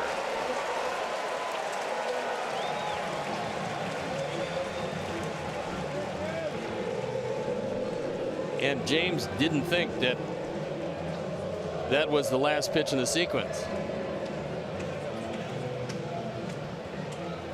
Yeah, he's asking. Well, he didn't realize on 2-0 he fouled one back, then he missed with an outside breaking ball, then missed with another one, so he's going to exit this game. And as Ricky comes out and calls to the pen, James will depart, even though he's not happy about coming out of this one. And he will come out, and we will step out and be back after these messages. With the game on the bases, Juan Minaya comes in. Tying run at second, go ahead run at first. On for the 16th time. He's 0-2. His ERA a touch over 4. But 22 strikeouts in 15 and a third. Barnhart has hit the ball well a couple of times, and James not happy about exiting this one.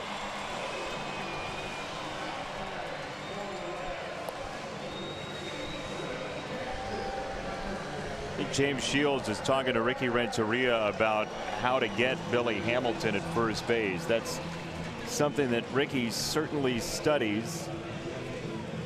Shields as well, and James is not happy, whether it's about Hamilton or whether it's about coming out or some combination thereof. James would always rather stay in the game. Might have been the first pitch out. In any event, it's Barnhart and Minaya. Barnhart 0 for 3, 3 fly ball outs, and he nearly gets clocked with pitch number 1. You do know one thing, regardless of how it comes about, you don't want to get to Votto this inning.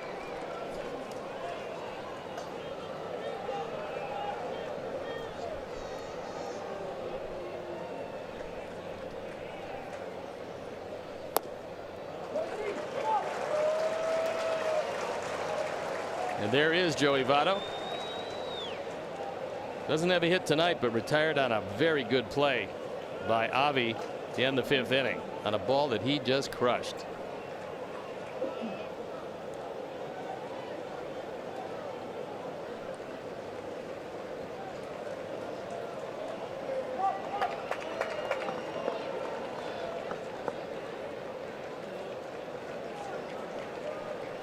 Two balls, no strikes. Hamilton at second, Schebler at first. 3-0.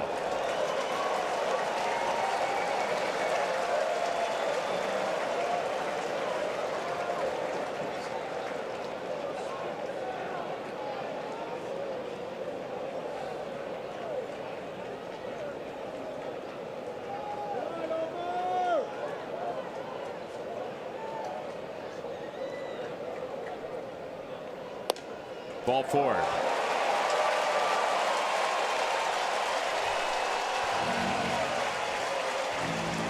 Now, the danger for both the Sox and Shields ERA is that Votto is an on-base machine with 64 walks, the third most in baseball, and the bases are loaded. Renteria out of the dugout.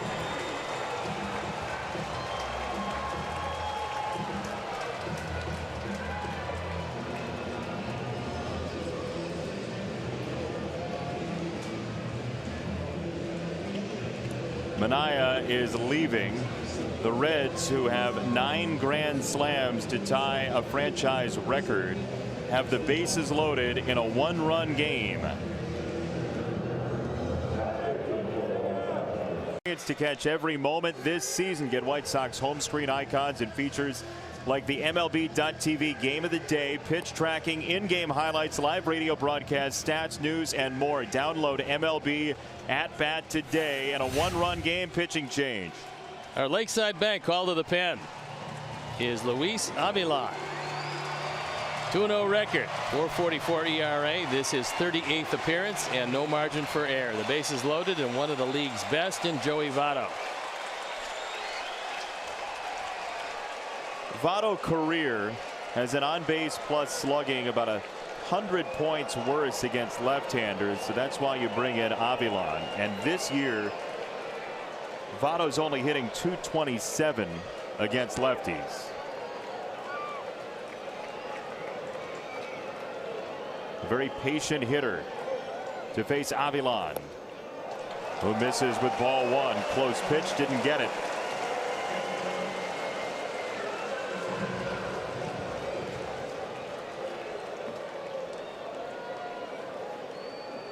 Career with the bases loaded for Joey Votto has been particularly impressive. 355.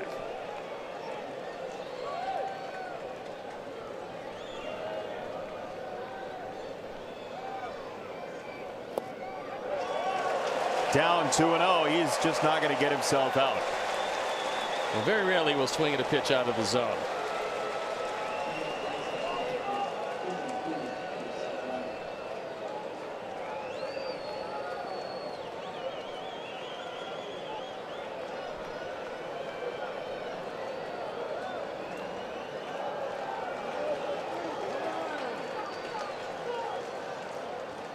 Two and 0. Inside ball 3. 7 pitches from the Sox bullpen so far, all out of the zone.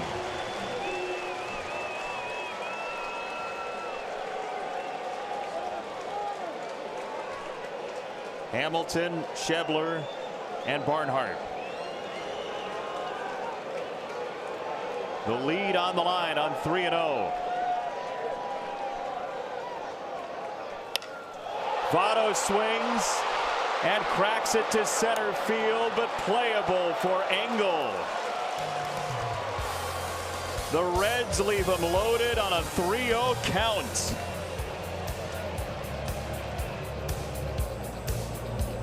Finished off the bottom of the 7th in center, but he didn't have to move very much. This guy did.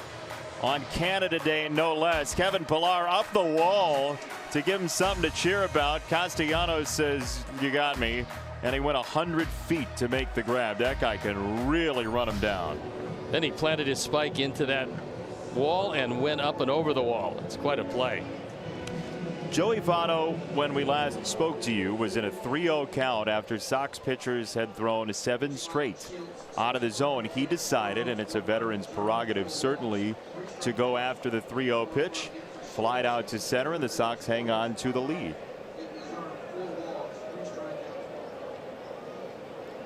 Daniel Palka. Strike 1.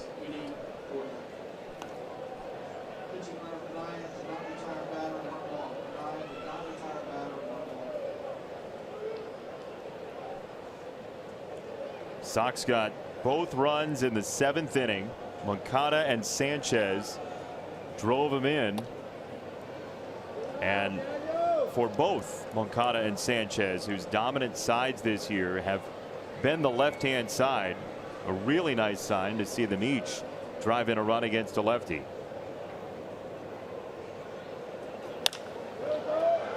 Palka in the air right center. Billy Hamilton. Fans experience Levy Restaurant's fine dining while enjoying a breathtaking view of Guaranteed Rate Field from the Huntington Bank Stadium Club. Memberships are available to season ticket holders and also perfect for non-game day events, including weddings and corporate parties. Meantime, James Shields threw brilliantly here tonight. 6 2/3, gave up just one lone run on 4 hits, walked 4, fanned 3, and yet another in a string of fine performances. He is the pitcher of record with a very thin 1-run lead at the moment. You have to believe that phone calls are coming in on James Shields as we approach the trade deadline. The team wants a guy that will keep you out of the bullpen, and you can pretty much send to the mound against any team, it doesn't matter which it is, and give you a professional job on any given night. He would be the guy.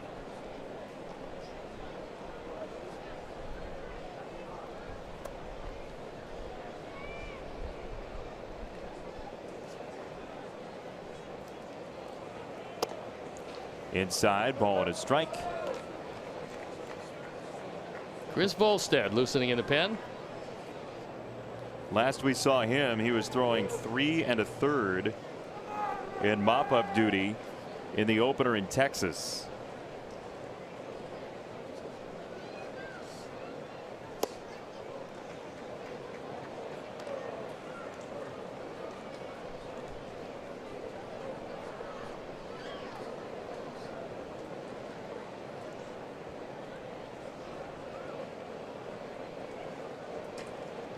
Barnhart, a little glance at Avi Garcia as he sets up inside.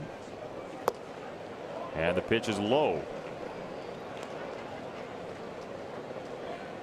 Well, Avi should get a pretty good pitch to hit here, and he's been swinging it very well.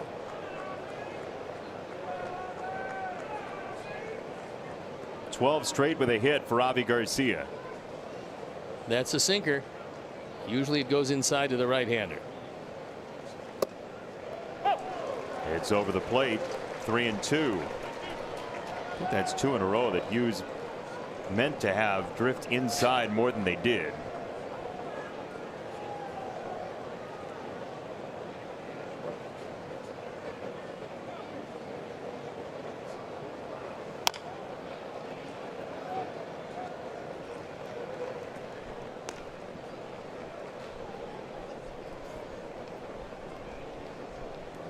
Sox bullpen got a bit of a rest yesterday. Jace Fry, Xavier Cedeno combined for 1 full inning. Then Soria went 1 2/3 to close out the game. But in these National League games, sometimes you use more pitchers for a shorter amount of time, so you have to get more guys up typically with the pitchers batting.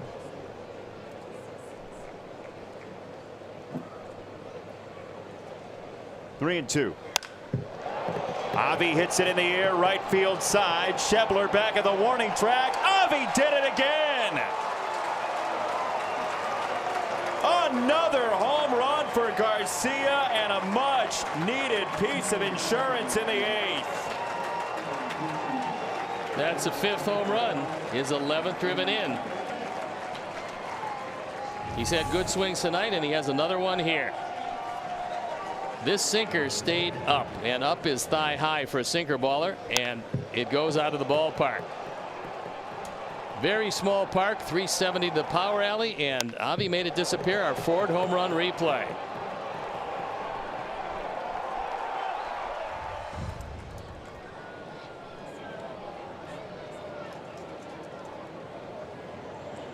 One in, one out. Omar takes a strike, and with the Avi Garcia home run, another generous donation from the Alex Snellius family in loving memory of Ursula.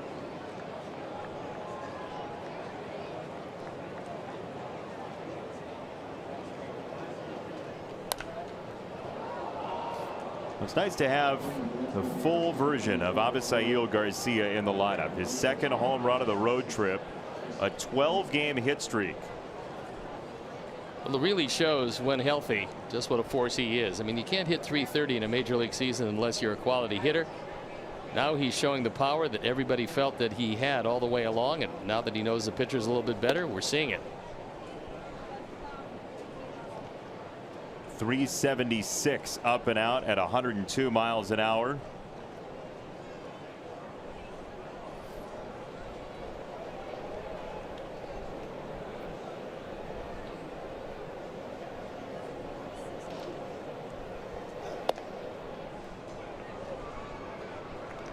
Reds pen up and going. Dylan Floro.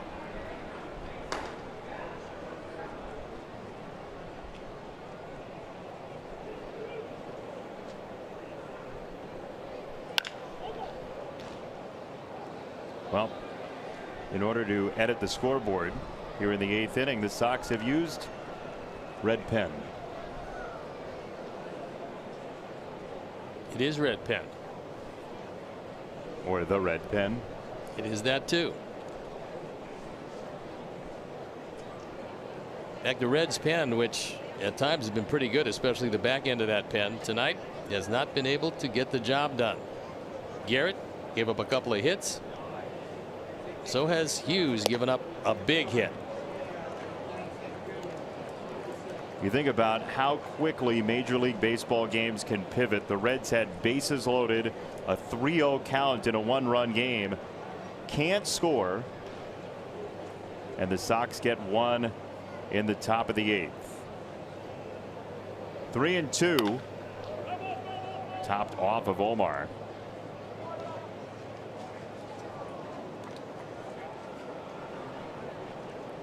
Sox already lost Jose Abreu with a bruised ankle in this game after fouling a ball off of his body.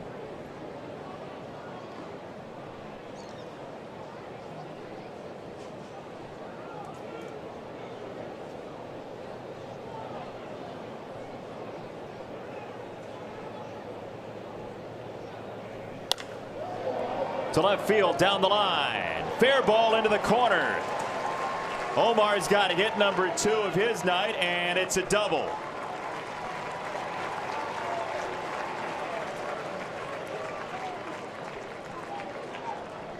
Moncada with a pair, Sanchez with a pair, Garcia with a pair, and now Omar with a pair of hits.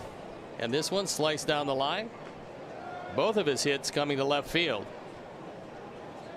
No chance at all for Duvall.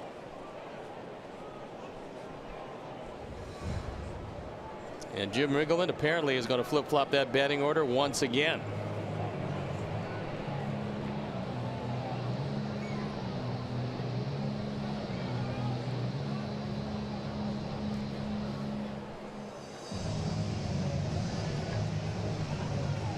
Hughes will come out. Floro will come in. And as he does, we'll step out. Be back after these messages.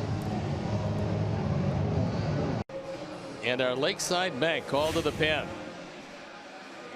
He is a right-hander, pretty good fastball. Dylan Floro on for the 24th time. His ERA a fine 2.91, the 2-2 record. Got pretty good control, but he has given up 37 hits in 34 innings, and he inherits the base runner at second base. Omar Narvaez, Tim Anderson at bat. One down in the inning. Jared Hughes 2/3 of an inning, 2 hits, 1 strikeout, runs yet to be decided.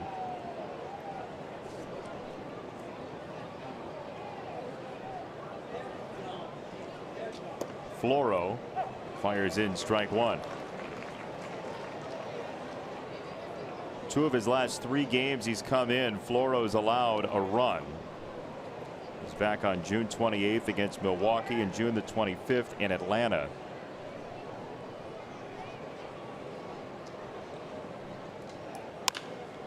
Up the middle by Anderson.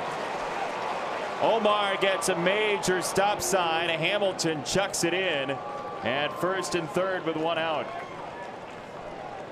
The Reds did it very well. Hamilton hitting Votto right in the middle of the diamond. Gennett going in back of Anderson to see if he strays off the bag. And making sure you don't run on Hamilton. We told you that's not anything you want to do, especially with a catcher. So Narvaez frozen right there, and Gennett in back of Anderson. He gets back to the bag. Omar looks up, gets a stop sign from Nick Capra. And that puts runners at the corners, and only 1 out. Well, that time Nick got to stay upright, because yesterday he had to go down to 1 knee and do the guitar shred move to try to wave in a runner.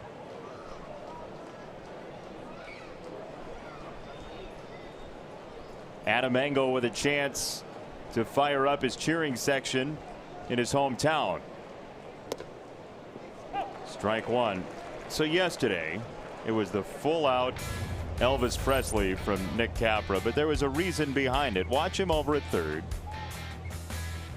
Avi Garcia coming home on the first one, and then he gets down to wave around the second run in full rock mode. And there was a reason behind it, because Jose Abreu, as Engel gets the bunt down, it's a fair ball, and he is out. That advances Anderson to second base. Abreu just doesn't have his head up when he runs, according to Nick Capra. And so he has to go down into Jose's line of vision, down to one knee, because you remember last year, Jose nearly ran him over through a stop sign. So Nick Capra preserving himself and trying to get into the visual path as Charlie Tilson comes up to bat in the 9th spot, previously occupied by the pitcher.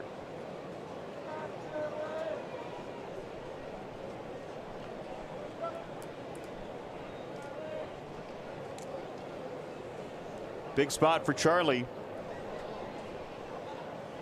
trying to help put this game away.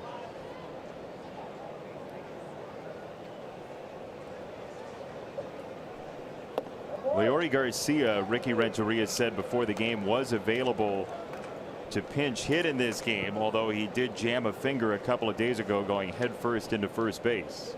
Talked to him last night and he had it bandaged, so he said it didn't feel great. And that bunt actually was a safety squeeze, but it was not a good bunt. Barnhart coming out and getting it really quickly. We'll take another look at it. Runner going, and there's the bunt.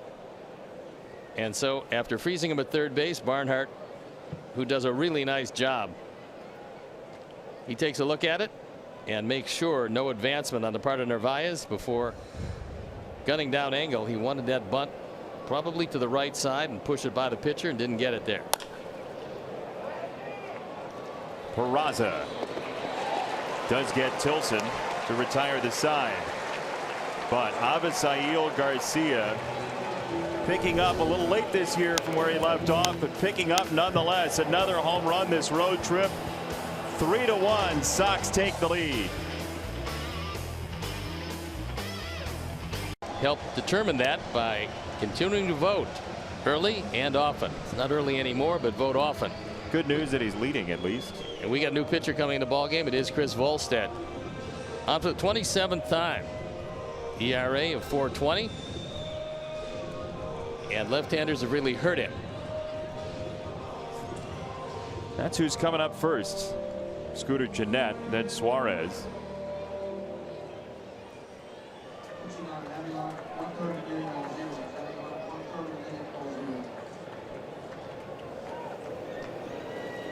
First one, golfed foul.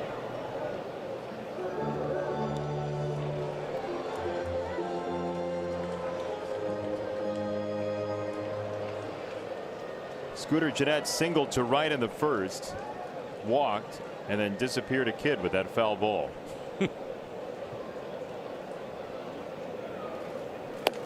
Magical night.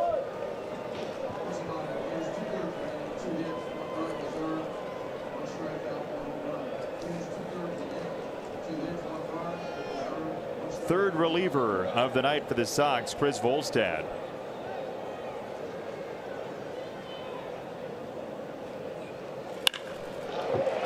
Line to right field and down for a hit. So the Reds will bring up the tying run here in the 8th. Mentioned that this is the second leg of the trip for the Sox. 3 games in Texas, 3 games here.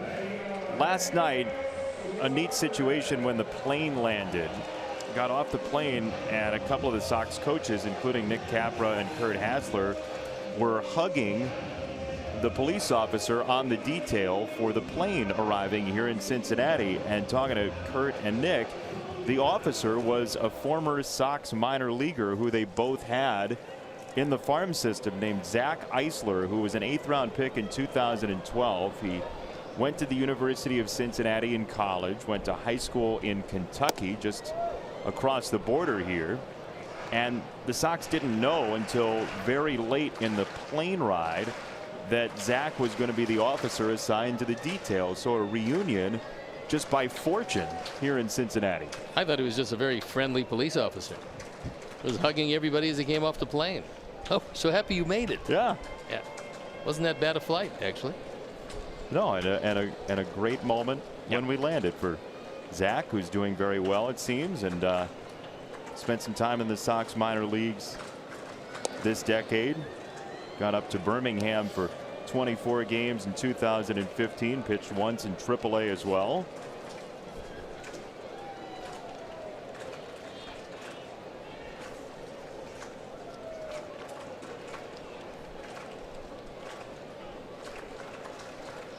A 1.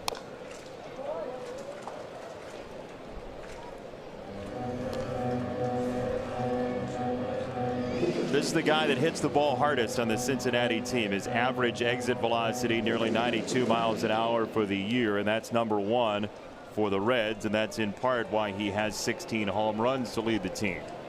Chris Volstead doesn't have to worry much about Gennett. He's only run twice the first half of the season. Lined over third. Into the corner it goes. Gennett throttles down at third, and he was already slowed to a stop as Polka bobbled it. So Gennett only to third. Suarez the tying run at second base. If he doesn't break it down, he's going to score. Billy Hatcher did not have the luxury of speeding him back up after he slowed down, as Daniel Polka had some problems picking it up. Suarez crushes the ball, and then it rattles around in the corner on the carom. Daniel does not pick it cleanly. We'll take another look. Gennett now decides he's going to take a look and just hold up. Right when he tapped the brake is when the bobble happened. You can hear the crowd. So second and third, and Brandon Dixon takes ball 1. Dixon, part of that double switch that knocked Schebler out of the game.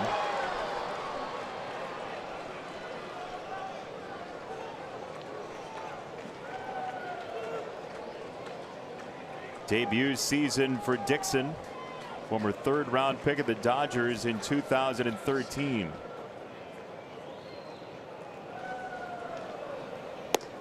He was also part of that deal that ended with Todd Frazier in Chicago.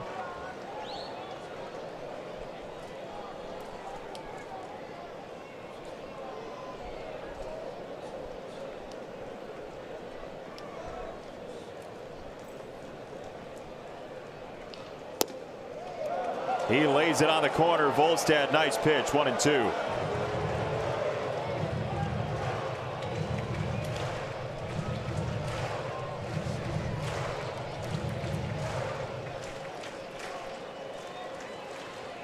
Infield back for the Sox, conceding the second run of the game. You would imagine it would be in if that ground ball happened after, as Omar pounces 2-2.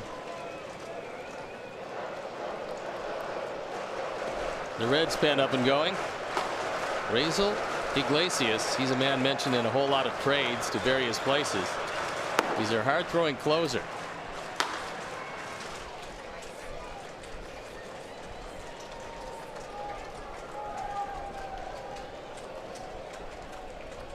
Two and two. On the ground, wide of third, and into the pocket of Scooter Gennett. Using Chris Volstead here is a product of a bullpen that's been used and abused in 3 of the last 4 games. And so when you go through a whole lot of your relievers, many times you take a guy who's used in long relief, as Chris Volstead has, meaning he'll eat up some innings, and put him in a situation of a setup man, which is something he has not been this year. 2-2. On the ground and foul to Gennett again. This time through Hatcher to become a souvenir. And Scooter is a magnet. Hey, a Sox fan gets the ball.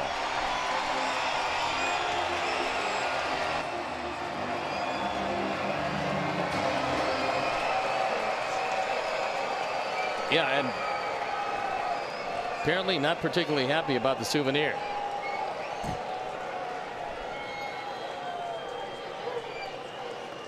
Two and two. Breaking ball fouled away. That one was a hanger, and the fortunate part was it hung too high for Dixon.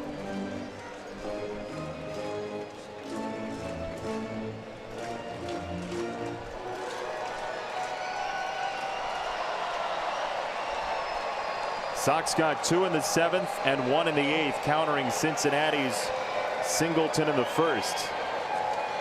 Schebler homered on the first pitch to the Reds tonight. 2 balls, 2 strikes. Volstad to Dixon, and he struck him out over the top of the 93-mile-an-hour heat, and 1 gone.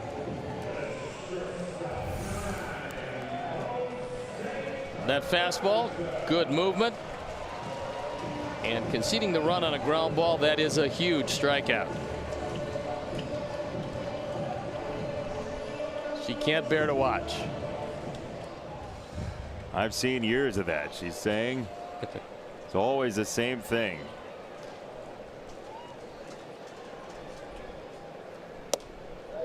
Volstad just clips the corner, 0-1.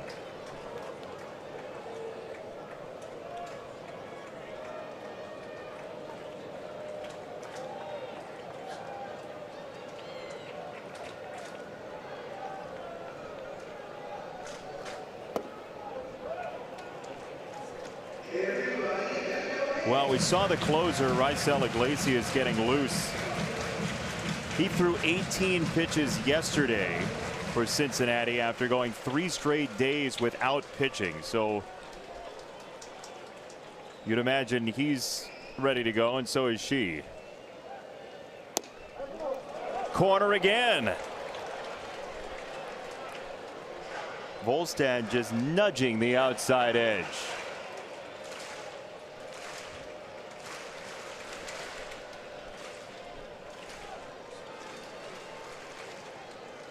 The only problem with going out there again is Peraza does hit the ball to right center field. Way outside. He wouldn't chase. 2-2.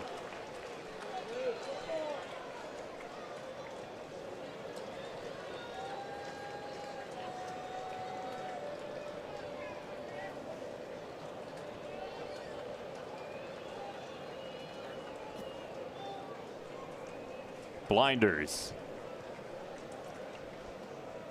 2-2. Everybody knows somebody who can't watch at times like this. There's one in every family.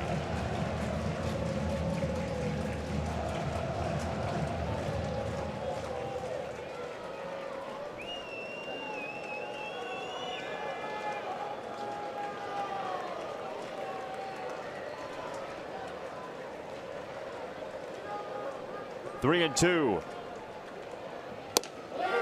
Outside, ball 4. Volstad needled around, and time to exhale, at least for the moment. And here comes Don Cooper, and this one just misses. Omar tries to bring it back in the zone, and he says, okay, well, not as good as a hit, but as good as we can get at this point. Guy next to her seems to have seen this before.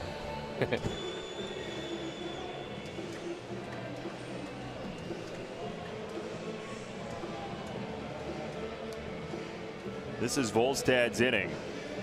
Bases loaded, 1 out. Duvall coming up. There are no left-handers on the bench for Jim Riggleman. Duvall with 1 at bat tonight. He came into the flip-flop batting order, and he got a base hit in his 1 look. Now here's the good news. He has grounded into 6 double plays this year. That is good news. 3 grand slams. Everybody has 3 grand slams. It feels like they have 9 as a team this year, and that opportunity has presented itself quite a bit tonight. They walk so much, there are always runners on. Ball one.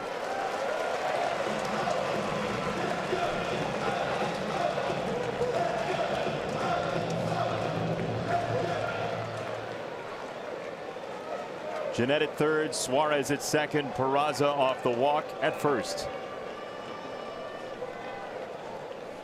Volstad toiling in the humidity of a Monday night in July in Cincinnati.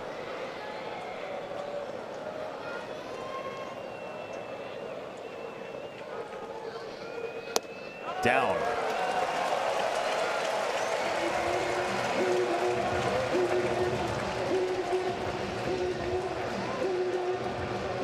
This is the situation where a taxed bullpen days ago shows itself at the checkout line in a future series. Got to pay for it sometime. 2-0. Called a strike. That one borderline at best. It went Volstad's way.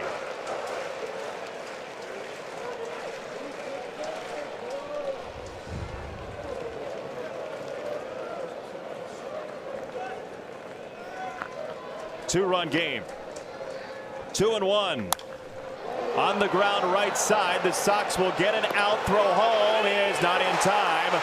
Safe the call at first. They say Davidson did not step on the bag.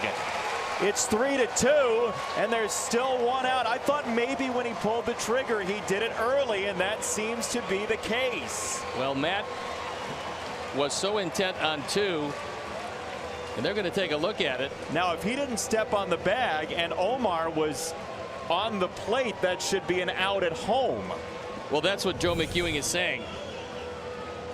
He wants to see if his foot was on the on the plate. No, he wasn't on first base at all. That's one thing. Looked like the hand got the plate, and this is clear. He does not get the force out before he delivers the ball. So we know that play at first base. But is Omar on the plate when he catches the ball at home?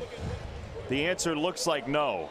Now, Ricky, you have to tell the umpires what you want to challenge, which part of the play. So that's the discussion. He says, forget about first. We want to challenge home. Right. That's exactly what they want to take a look at. And what they want to take a look at is if his foot or his knee was on the plate, because he's clearly safe at first base. Doesn't look like that foot was on the plate. Maybe the point of it. Let's see.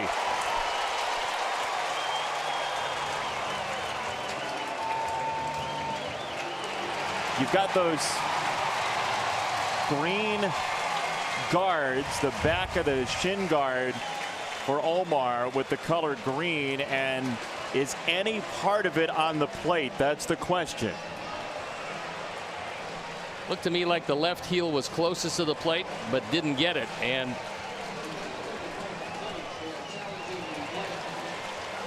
well, there was an out available, and okay. Now it went over the plate, but right here the foot's not on the plate. Does it come back at any point? Nope. Any part of his body, any part of the equipment? Nope. No, you're right. It does not. And the hand did get the back of the plate, so it looks like both calls go Cincinnati's way. His foot actually went over the plate and then came off contact with the plate before Gennett comes on, streaks across, and tags it with his left hand.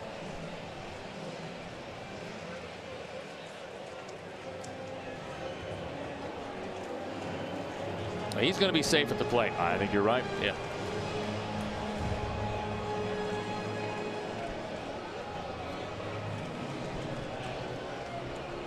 A wild sequence. There's one out available. The Sox didn't take it. Davidson came home.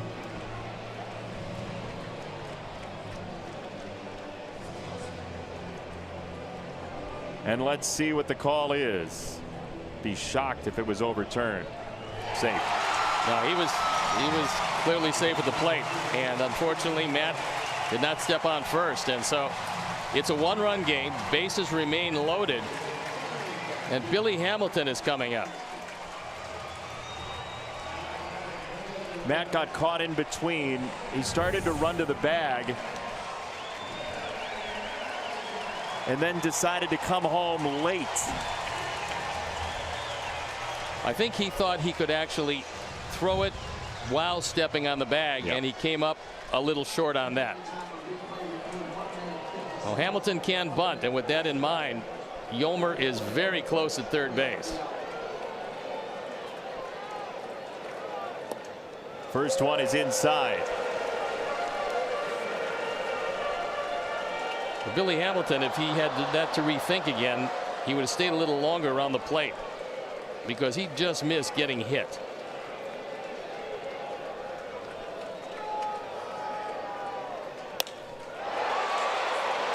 Into right center field. Angle is underneath. Suarez tags. Throw cut off. It's into third. Safe. Yolmer thought he got Peraza. Sean Barber says no.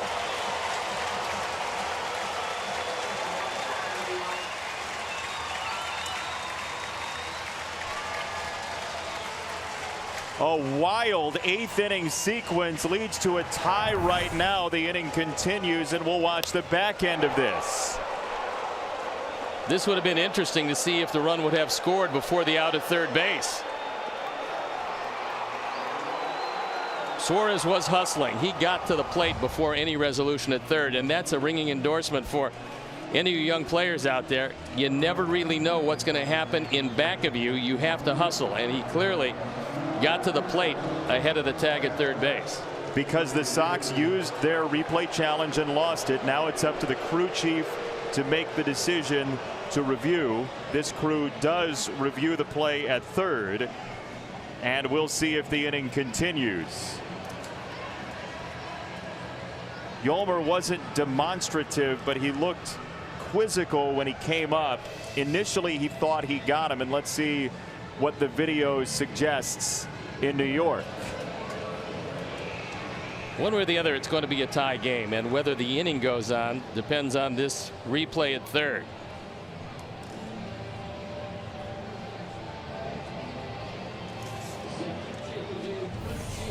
So Gary Cederstrom on the headset, throw into third.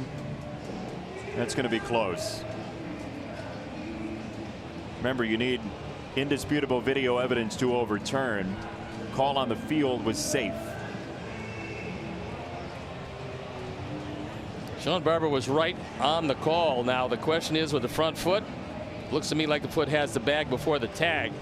The only question would have been, and Yolmer didn't keep the ball on him. Had he kept it on him, he popped off the bag. I just don't think he kept the glove on him.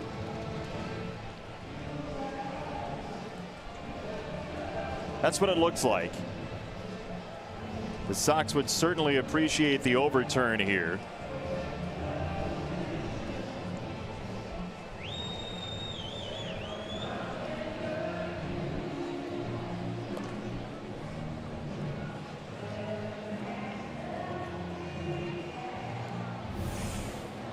One more look on the throw from Davidson.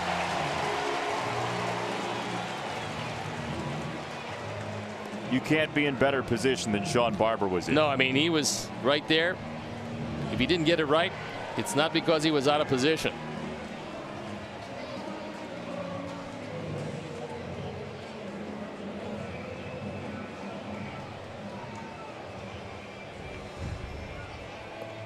So long review, that may bode well for the Sox. Or it's one of those calls that will stand because of no conclusive proof, and the one way it was called on the field will be the way it stands. We'll have to see what happens. All right, let's see. Safe. Well, credit to this crew. Don't like it, but they got it right both times. They did. Both times it went Cincinnati's way. The game is tied at 3. So James Shields cannot win this one. And they're going to pinch hit. with Blandino. So Alex Blandino in a huge spot for Cincinnati. Only one remaining bench player now for Jim Riggleman is the backup catcher Curt Casale. And the rookie Blandino, former first-round pick 4 years ago out of Stanford, faces Volstad.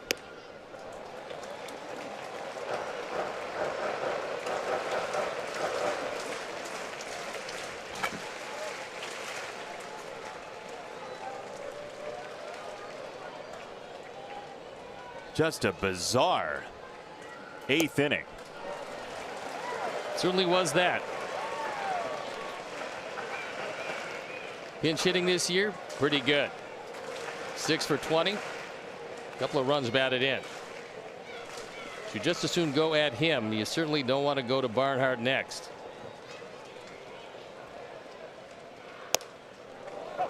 There's a strike, 2-1.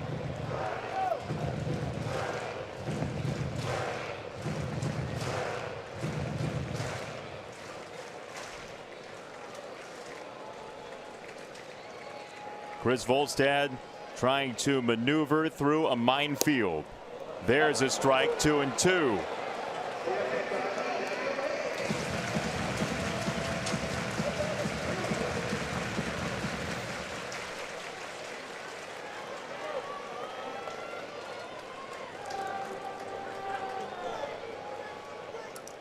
Volstad to Blandino. 2-2. Line right field side to the corner and foul. Fortunately, that ball was slicing and it was fair for a while. Hugged the line before slicing foul.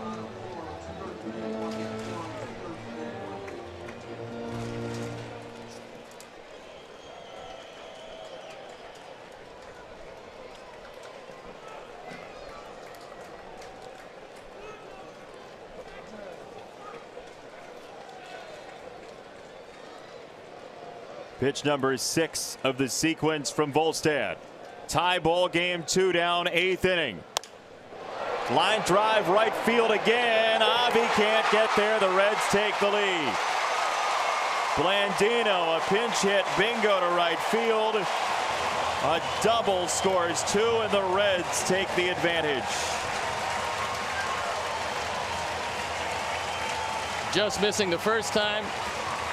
Found a spot to land the second time, and Ricky Renteria comes on. He's going to go to the pen. That was a hanging breaking ball right in the middle of the plate. Blandino takes it down the line again, and Avi could not get to it.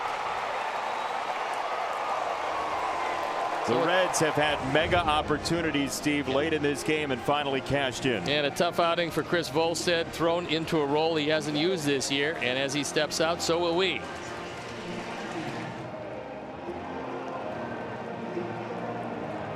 Try to end the series with a blast in Cincinnati. Coverage begins on Wednesday at 5:30 with the White Sox pregame live, or you can stream the game on the NBC Sports app.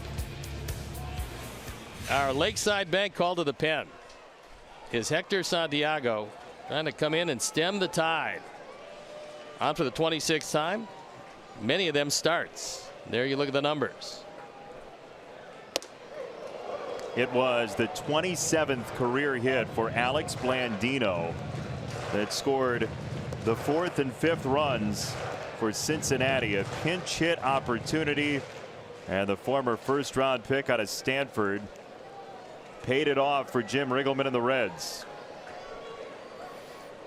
Stirring comeback for the Sox tonight with 2 in the 7th, 1 in the 8th, but for now not enough, although the top of the order will show its face in the 9th.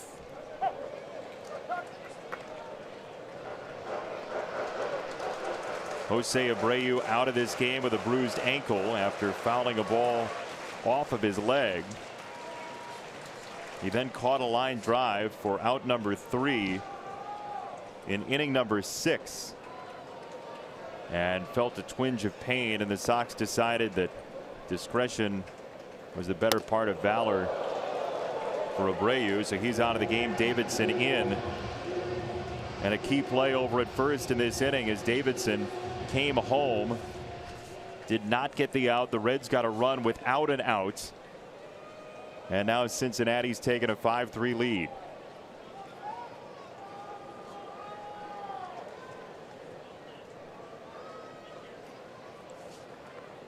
Two one. Huge rip.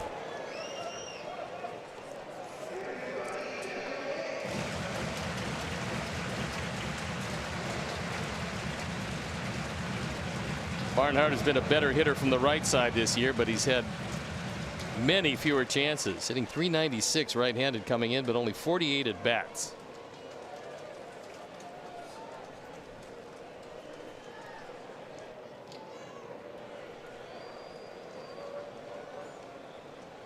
Two and two. Little inside. 3 balls, 2 strikes.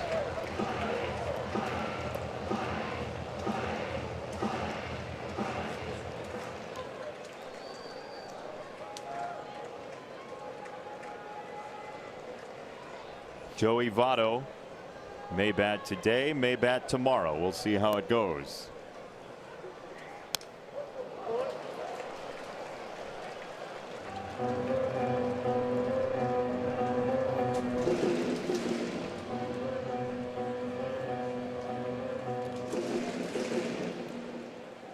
There is a Cincinnati hero for tonight so far.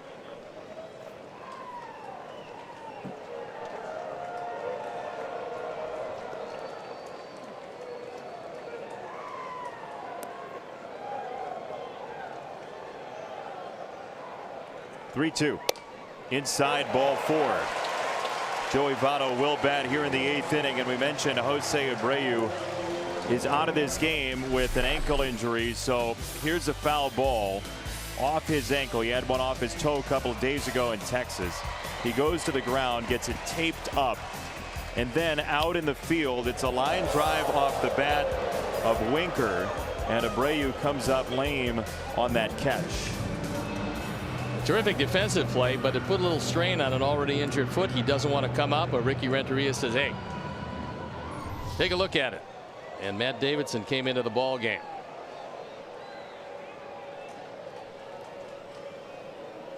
Joey Votto, who had the bases loaded and a 3-0 count to end the 7th inning. A fly ball to center field was the result, but the Reds got another opportunity here in the 8th inning and put 4 in the kitty.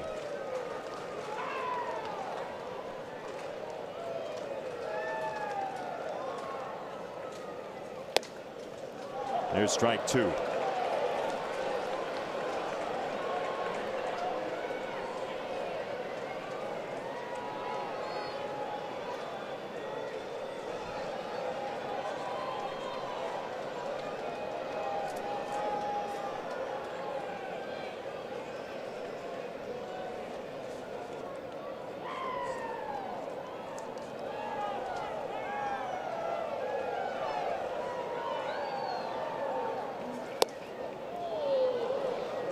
One and 2 on Votto.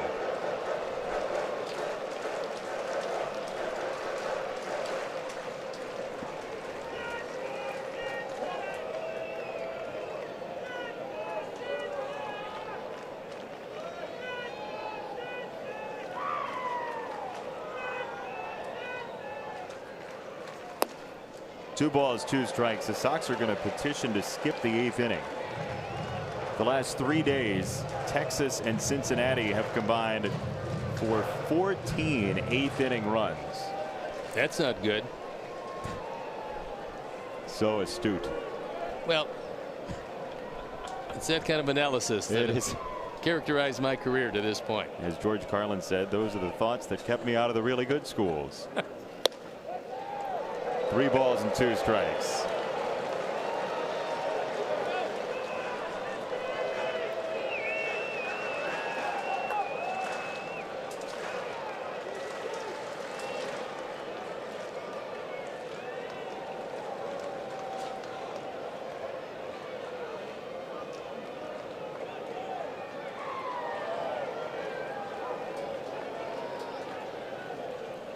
3-2.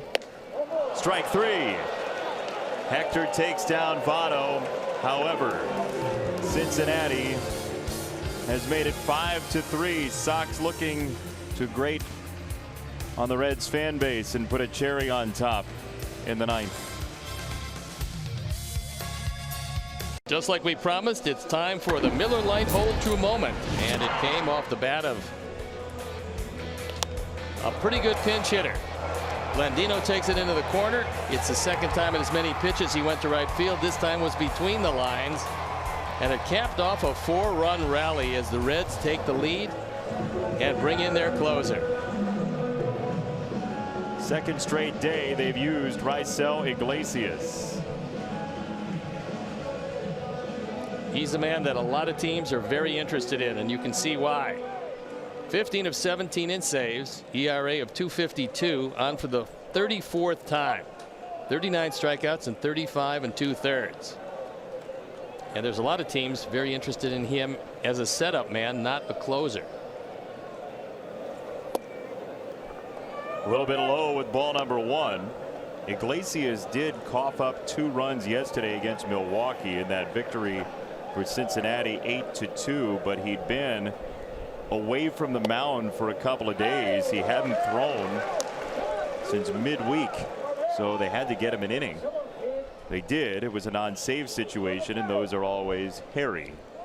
And relievers will rust away, especially closers. They'll rust away before they wear away because they just don't get that many opportunities. So you got to get them an inning in non-essential situations, and more times than not, if it's a not save situation, they will give up some runs.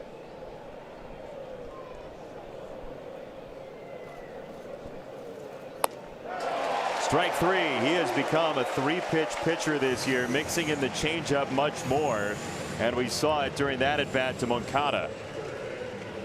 He gets tremendous movement on all of his pitches.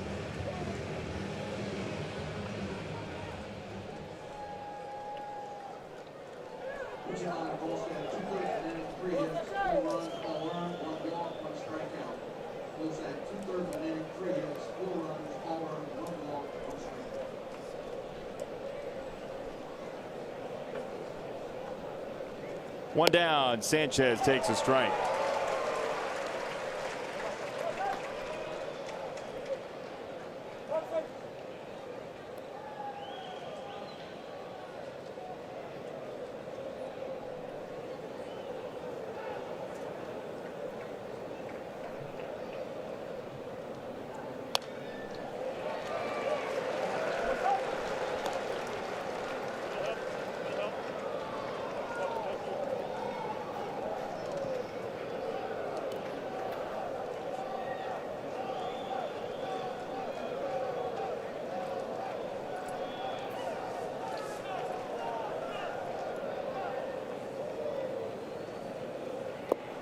In the dirt, 1-2.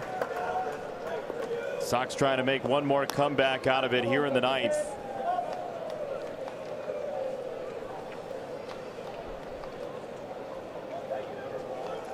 Game one of this 3-game series between the Sox and the Reds. On the ground, Iglesias off the mound has out number 2. 6:10 start time again tomorrow for game 2. Lucas Giolito against Anthony DeSclafani for Cincinnati.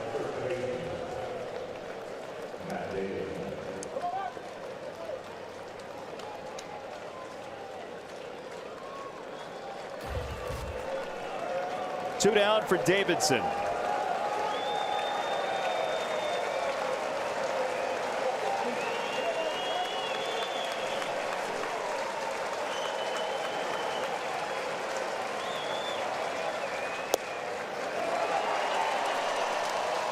Good slider, late breaking, and it buckled Matt's knees.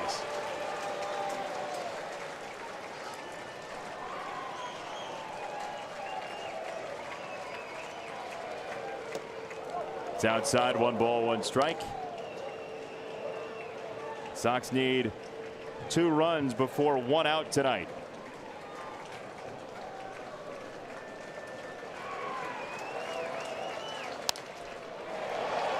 1-2.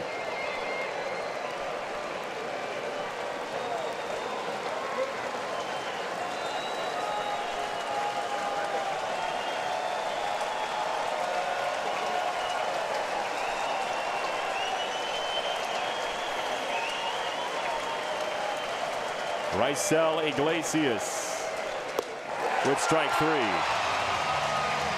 1-2-3 inning for the Reds closer, and the Sox fall in the opener. Everything that happens in this game has a ripple effect, and some things that happened a few days ago affect what's going to happen in the ball game tonight. We saw it a couple of different times this evening, and it ended in a Cincinnati win. They've been playing good, solid baseball. They came back in this, give them credit, and we're going to be right back at it tomorrow. I'll see you then. That's the beauty of baseball, is you get to do it again tomorrow. Sox fall 5-3. Cincinnati with the comeback victory tonight as we say farewell from Great American Ballpark.